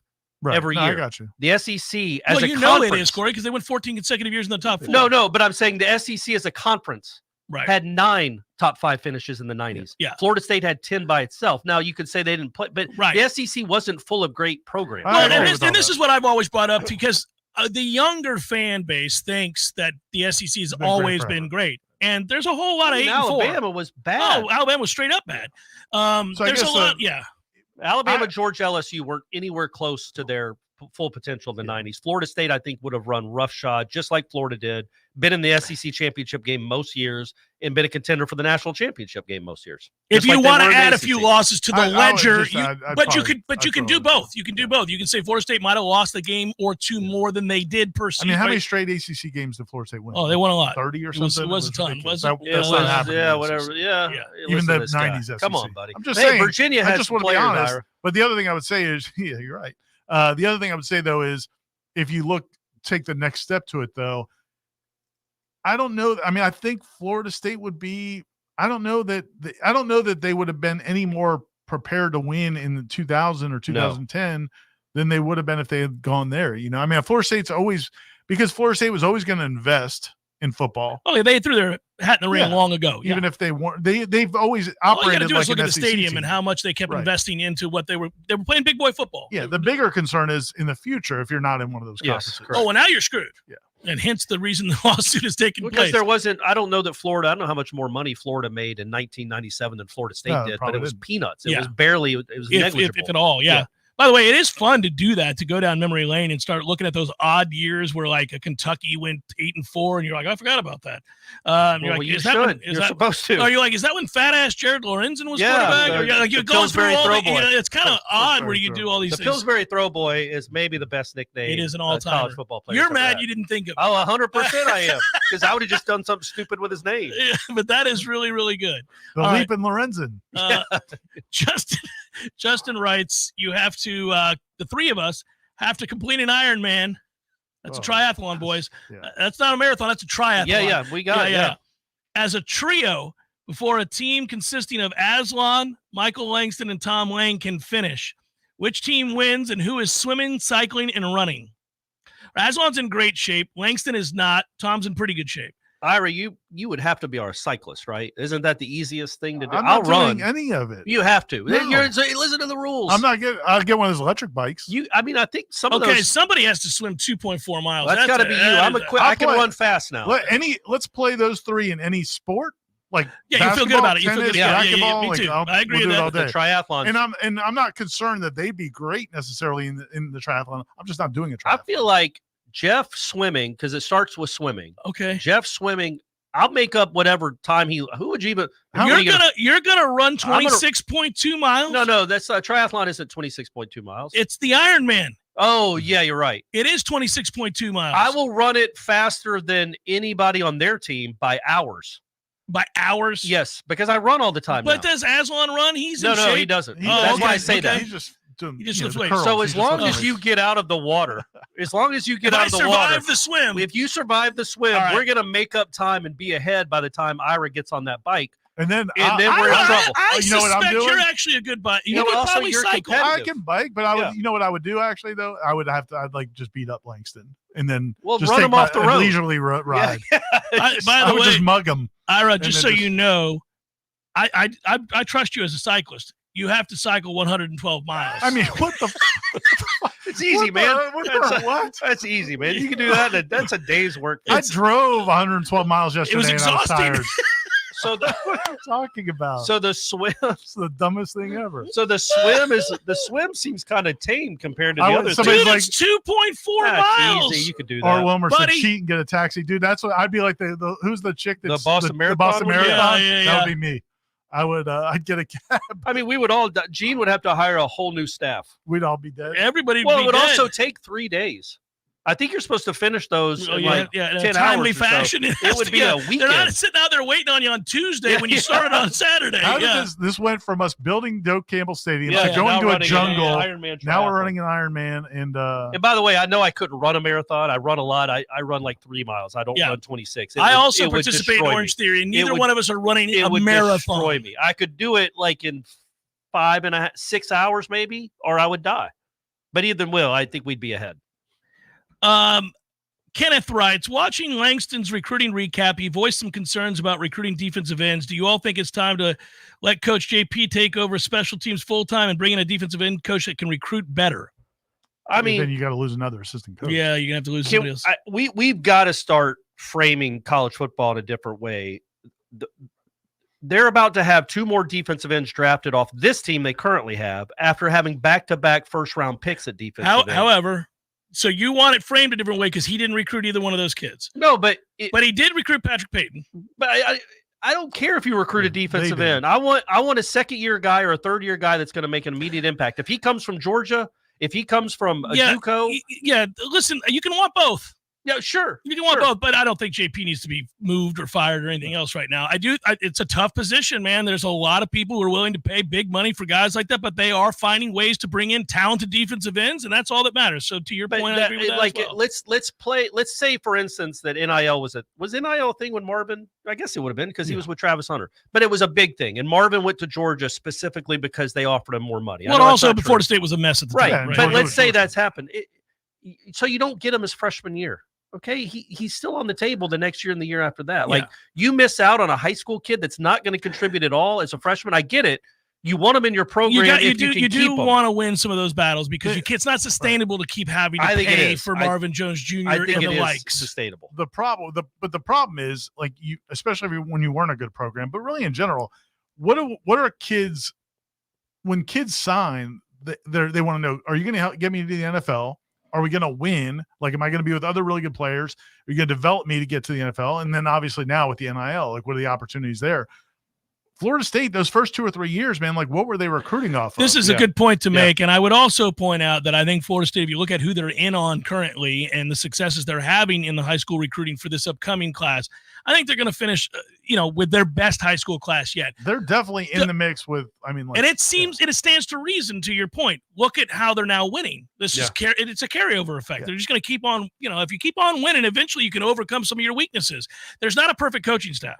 I mean, there's plenty of staffs that you would say, man, they do a really good job in high school recruiting, but we can't hit the portal to save our life. If you're a Clemson fan, you're like, sweet Jesus, we ever going to bring in a portal guy? No, they're not. All those guys. What did he say? We got 20 out of the transfer portal from high school. They transferred from high school to Clemson. Dabo. That's what he said. But I get such a witty man. I meant frame like how saying somebody isn't a good recruiter when the whole game is completely changed, and if you can just straight up every year get 2 all-conference type defensive ends to transfer to your school, what difference does it make if, I guess, do we know that John Papuchis isn't a good recruiter? And the other part of it is, and it just, to me, it oversimplifies everything to do any of that. It's like when people would say Dugans couldn't recruit, and then people said Odell can't recruit. And it's like, your head coach is usually your lead recruiter. Your head coach is the ultimate recruiter. Yeah. Yes. And then it's so many other factors. So yeah, man, I guess my thing is, a lot of times the guys that the recruiting people and fans think are the great recruiters, Tim Brewster, James Coley, those guys, it's like, yeah, man, but how are their careers going? It's not like they've all been at Coley's staff got fired. Brewster's been on staffs that got fired. It's not, Brewster's at Colorado, right? Or he was. Yeah, he left. Like everybody else that's gone to Colorado. Yeah. I would also say that what's fun to do, and this is where you're right, it's oversimplification. When you start winning, when a guy proves himself, so the original question was, did they make the right hire? You just start all the way back at the beginning. Did they make the right hire? Well, we'll see. And they're 5-7 at one point, and people are like, man. And then they win 10 games. Now they go undefeated. 3-11. They were 3-11 at one point. Yeah, right. So we all know, and the question, all of it, it's all there. But now nobody's asking whether Mike Norvell's the right guy. He's the right guy. Right. That's obvious. The next question becomes, all right, can they do this, this, or this? And most of these boxes have been checked. It's still okay to hold people to these impossibly high standards when they've shown you the successes along the way, because you're not a victim of your success. It's just that you have to be on balance when you have the discussion. You have to be fair-minded. You have to say, listen, he does all of these things really well, and they did just go 13-0. But I'd also like him to get a little bit better at high school recruiting, and I think he will. You can say that. And I'm not dismissing that concern. Specifically for Papuchis, if you're a 4-star defensive end that's being recruited by Florida State, what else do you need to see? He just had back-to-back first-round picks. One of the guys he has developed in Peyton. I think he needs to take you on the road for him. Well, I mean, it's like, what is it? He didn't. Corey, go through the door before Papuchis walks in. He wasn't nice to your mom on the official visit. Like what? Yeah. He's proving it on the field and in the NFL. They produce at college, and in the NFL they got drafted. People are mad. People are mad because the last 2 classes they've had defensive ends that were committed and then late in the process switched to other schools. We think that's fine to be mad at. It has nothing to do with money. Ultimately, somebody's going to take blame for that. But could it be that people get paid more to go to another school? Sometimes. Right. That's all. Not all the time. But sometimes. And we don't know. That's what I'm saying. We don't know. We end up finding out. But so Papuchis, they're just like, I don't want to go play for JP. I'm not. Yes, it doesn't have to be to the extremes. It doesn't have to be this guy is the best thing of all time or he has to be fired. doesn't have to be that. Right. Rob Scott might not contribute, but he will walk.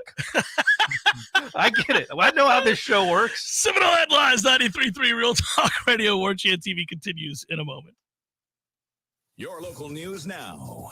A suspect was fatally shot by law enforcement in Hamilton County early Wednesday during a standoff, according to the sheriff's office. Joseph Ogle, 59 years old, was shot while law enforcement personnel were attempting to serve a warrant for written or electronic threats to kill, do bodily injury, or conduct a mass shooting or act of terrorism with no bond. Officers first surrounded Ogle's home in an attempt to arrest him, but he did not comply with orders to exit the premises. Then Ogle began shooting at law enforcement and making threats. He said he would continue shooting and would commit suicide if necessary. After the 59-year-old stepped out with a handgun, an ACSO member fatally shot him. The SWAT team member who fired the fatal shot is now on administrative leave. The Florida Department of Law Enforcement will investigate the entire incident, and ACSO's Professional Standards Office will determine if department policies were followed. This is Rachel Anay with your Real Talk 93.3 Local News Update, brought to you by McLemore Systems, Tallahassee's go-to Mac store. Check them out online at McLemoreSystems.com.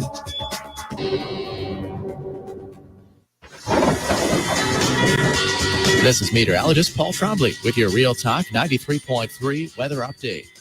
Ample sunshine expected this afternoon with daytime highs approaching 92. West winds 5 to 10 miles per hour. Lows level off around 69 tonight, mainly clear skies.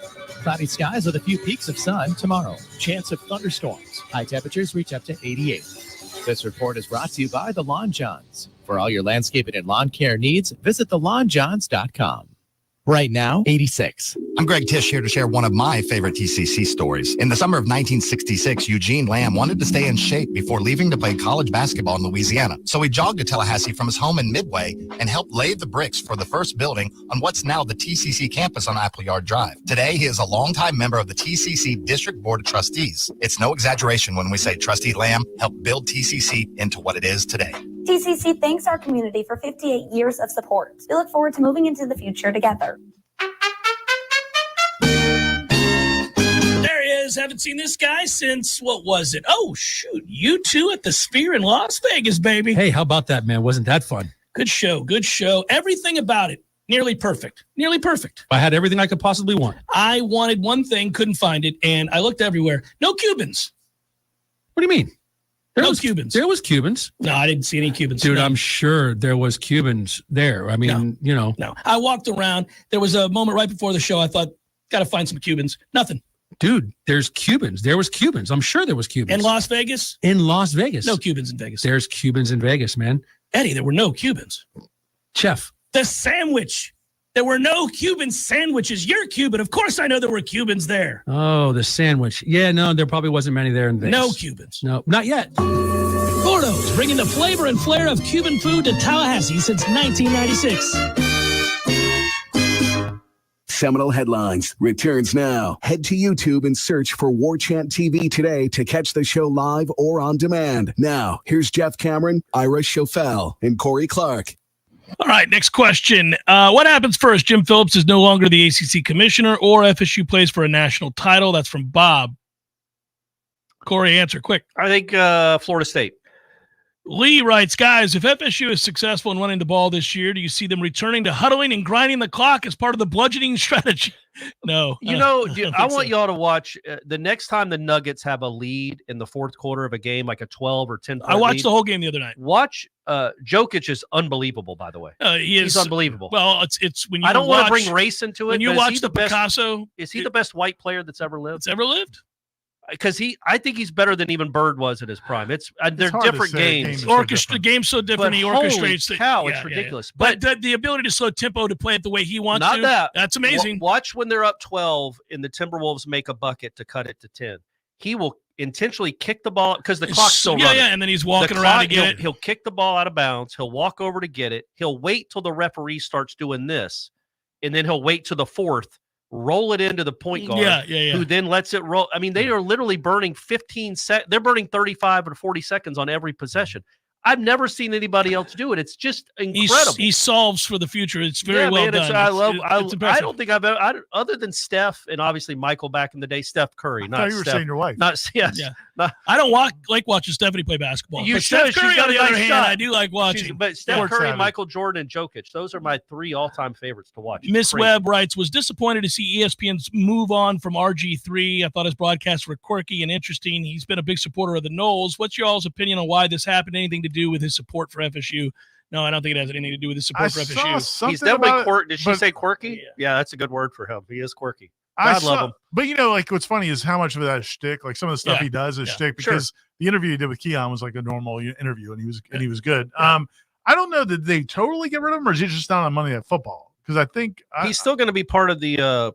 He's going to call games. He's going to still do some. He'll be a color analyst for some of the games with Mark Jones. Is he usually with Mark Jones? Paired with Mark Jones often. Yeah, Mark Jones well, he's different, but those two guys together are fun. Mark Jones's vocabulary is incredible, and then Robert Griffin will just say whatever. He'll just come up with something. I had the pleasure of doing midnight basketball to be a judge for the dunk contest, and Mark Jones was me and Mark Jones, and I remember he was very, very nice. I think he's very. I always thought he's a nice guy, and I think he's in his like mid-60s. Yeah, he looks like he's 35 years old, and his son's a great player. Who's his son? He's a basketball player and he's a stud. Oh, really? Mm-hmm. Always enjoy the show. This is from the DC Floridian. Did anyone get to ask the ACC commissioner if Raycom and Chad Swafford are somehow benefiting from SMU? Yeah, did Chad come up at all? I don't think he did. No, how's Chad doing, Ira? Did you get a chance to see Chad? Was he there? Does he come? I assume he has a suite there. He might have been there, but I didn't see him. He gets a sweet grandfathered in. Jason wants to know, apart from Clemson and FSU, do any ACC teams have a greater value than what the ACC is currently paying them? That's a fun question because, we've all said in some way, shape, or form that Wake Forest, Boston College, Syracuse, many other schools in this conference don't want to see the apple cart upset. Yeah. They're getting paid more than they would if this thing was reconstructed. So Louisville. I think I'm 5 for 5 in pronunciations of that today. So do you think Louisville, Miami, or Virginia Tech is worth more than what the ACC is currently paying its member institutions? Man, it's hard. I do think Miami, if they were good. Well, what the hell is that going to be? You're correct. But if they got into the Big Ten, maybe they could get good again. I actually think they're going to be good this year. They should be if they're not. And so when they're good, that's a valuable property. People watch around the country. The cachet is there. And also just the city itself. That's a huge population that's invested in that team. Well, to me, it's North Carolina. When they're good. When they're good, that's the caveat. Attendance records when suggest they're not otherwise, good, sir. they do not care at all. It's crickets. Yeah. North Carolina would be the other one. And then probably Miami. I don't know if anybody else. Virginia might be. Maybe Virginia. But nobody does Virginia get foot. Nobody watches the sport that matters. They ought to be better, man. North Carolina, Virginia, their fans don't care about that sport. Those early 90s Virginia teams were good, damn it. I know. They're as good as most SEC teams. Yeah. That was the Barbers. But the problem with like Virginia Tech even, like if they fell off a cliff. Yeah, and I mean like they may be better this year, actually, but there's no way there's no mystique. There's no, unless they had Michael Vick, there's just no interest. Plus they're in Blacksburg and there's no. That's tough, yeah. What do we do? They got a cool entrance to this game. It's a great entrance. Yeah. And then they go get beat by 40. Hey, I wonder, has Metallica ever played one of their games? They should, which would be awesome. Really, really cool. Yeah. Like in the student section. Wouldn't that? We got great ideas around here for you, Virginia Tech. That'd be a lot cooler than, I guess, Alabama between the third and fourth quarter plays Dixieland Delight, that great chestnut from our childhood. All-timer. The guy that wrote it, they filmed him listening to the whole student section sing it. Oh, okay. Not the guy that performed it. I think Alabama performed it. It's the guy that wrote the song for Alabama. He's just sitting there listening to them all singing, and he's like singing along with them. And it's like, this is the dumbest thing I've ever seen. Metallica playing Enter Sandman. That's that. I think that would blow Dixieland Delight out of the water a little bit. It's just me. Marty wants to know our Mount Rushmore. Oh, we're in Mount Rushmore season, sweet. guys. We are, We're in Mount Rushmore season. Damn it. I would have Lincoln. Don't do Roosevelt. that. No, hold on. Washington? Who else? Jefferson? Is Jefferson on there? Hold on. He wants to know our Mount Rushmore of FSU running backs. Okay. So this is very, very easy. Warwick Dunn is on the Mount Rushmore of FSU running backs. Dalvin Cook is on the Mount Rushmore of running backs, and this is where the debate begins because those two are a given for all of us. Yeah, it's a challenge after that. I mean, Ampley's great, Dexter Carter's great, Sammy Smith is great. Sammy, man, I think Sammy's. He got hurt in this last year, but it's a tough. Sammy would be. Is Greg Jones on here? I would put Devontae Freeman on. Ooh, sneaky pick. Cam Akers was really good. No, he's not on the Mount Rushmore. Come on, man. He's not on the Mount Rushmore running back. He played in horrible teams. I know. There's a lot of factors that go into this, but sorry, he's not. Greg Allen. I was just looking up the stats. I would say mine are Greg Allen's a good one, though. He's got some crazy numbers. But Cam Akers is belongs, but it's just he had no special moments because those teams were too bad. He was a victim of I think Sammy Smith is getting in I here. put Sammy's on there. Getting in. I think I'd put Sammy on there, and then I'm partial to Greg Jones, but can we put Warwick Dunn on twice? Or Dalvin? Nobody says a Mount Rushmore has to have 4. You could have your Mount Rushmore with just 3. Trailer Swift wants to know, it seems that the fastest way to gain followers is to beef with someone famous on social media. You just have to pick somebody who feels compelled to respond. To go back at you. Yeah. Having said that, what could I say on Twitter to get Prime and his son's attention? There's a lot, and it's not hard, and there's enough ammunition, so just be don't be crass. How embarrassing was that whole thing? The whole thing is ridiculous. Jeffrey writes, gentlemen and Jeff. Oh, got the shot. Usually that's to you. Usually it's you. Love the show. How great is James Tibbs? Really hope our guys can capitalize on a great team and not lose focus. They're not losing focus, Jeffrey. They lost some arms. Yeah, they Is there anything we can do about the bull? No, they're trying. They're trying. We a little Warchant cross promotion. We did an interview, Aslan and I, with James Tibbs. That's like 25 minutes long. It's on YouTube right now. It's one of our shows. He's a really good guy. He's a thoughtful guy, right? Really thoughtful guy. Yeah. Sure. And you never know with baseball players, and I say that as a former baseball player. They can be quirky. Really, or just not a lot there. He is there, and it was really fun to talk to on and off the. He's been like that since he was a freshman. Yeah, I mean, he's just very mature, and he's putting together an unbelievable season. That he's got a lot of good hitters on the team, and also he's got 22 home runs, I think, and he's 13 behind the national leader. A lot of people have a lot of home runs this year. Yeah. Not in Major League Baseball, but in college baseball, they have upped the ante. What's Caglione over there got at Florida? He's got like 30 something, right? Yeah. The kid at Georgia, he's got 35. Yeah, it's insane. 35 home runs. There's a lot of really good offensive teams. Florida State being one of them. Yep. And they're going to probably need to be great. They need to they're going to have to win an 11-10 game here soon. I don't like that I wrote a story about how great their offense was, and they immediately got shut out. Well, they got shut out. That weird circumstances. I know, but still, don't get shut out the day after I write how you're having an historic offensive season. That's on me. Well, speaking of which, fellas, I know you're probably busy rebuilding the outfield wall at Hauser, but ever since we've told people, honestly, we can't build a damn thing. I think we can get a fence up. I think we can get a fence up. We can build a fence. I don't build it. We could hoist it. We could put it together. Yeah, we could put the sections together. We could put the sections together. You could. You need a glue and a nail gun. Is that what you need? I would have Ira just hold the base of the fence, and then you and I would do the rest. The problem is we would argue the whole time and yell at each other. I wouldn't argue at all because I wouldn't have an opinion. To do something like that, somebody has to be in charge. Yeah. And then people have to work together. Yeah. And I feel like we would really none of us. Who gets to be in charge? Here's why is the problem. And why would we agree on anything? We will, the three of us, are gracious in other ways, in the sense that if we know somebody knows something more about a particular subject, we'll listen to them. We acquiesce. Yeah. We'll back off. Right. Okay.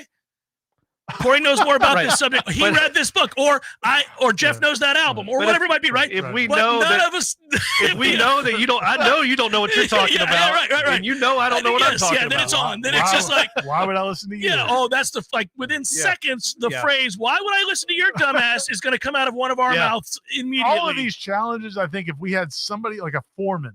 If we had if Matt Millar were there going, here's how you build the fence, we would be like, gotcha. We build that fence. We would have had it up left quicker to our than own devices. We're not so proud as to not stand down when somebody obviously knows more, but you better know more. Kim and I tried to go camping one time, and we tried to put up a tent. Oh my god! And I don't even want to hear this. I do and I don't. Gosh. I'm frightened to think about you trying to put up a tent. How we're still married. Well, I mean, it's just because because it's outdoors and it's nonsense. Well, but the problem was same thing. Like I'm not listening to what she's saying. Well, right. She doesn't know how to do it. Right. Yeah. But then you don't know it either. I don't that's know frustrating. Either, so that's a problem. The problem is we all emphatically state what we don't know. Yeah. That's the other problem. The three of us all in that minute of argumentation. I would say you don't know what you're talking about, and you'd say the same to me. Right. And then it would devolve into who knows Ira less say, than the why other? don't you go get Dylan Gibbons? Yeah, maybe he could do it. Sure can't get Robert Scott. Robert He's Scott a cripple. can't lift anything. Just turn into madness. It would all just be pointing the fingers. It'd be the Spider-Man. The three of us. All right, say goodbye, Corey. Peace. Say goodbye, Ira. Goodbye. Thanks for listening. Yeah, it was good. I already turned you off. You've been shut off. That's the end of it here. All right, guys, we'll be back with you again next week. I do believe that is the case. And then after that, there's some vacation happening and all that good stuff. But we appreciate you putting up with us this week. Change of schedule and all that good stuff. We'll be back to being on Tuesdays as of next week. So there you go. And don't forget to go to warchant.com and tune into the JCS and wake up Warchant tomorrow and all that good stuff. Goodbye. Peace.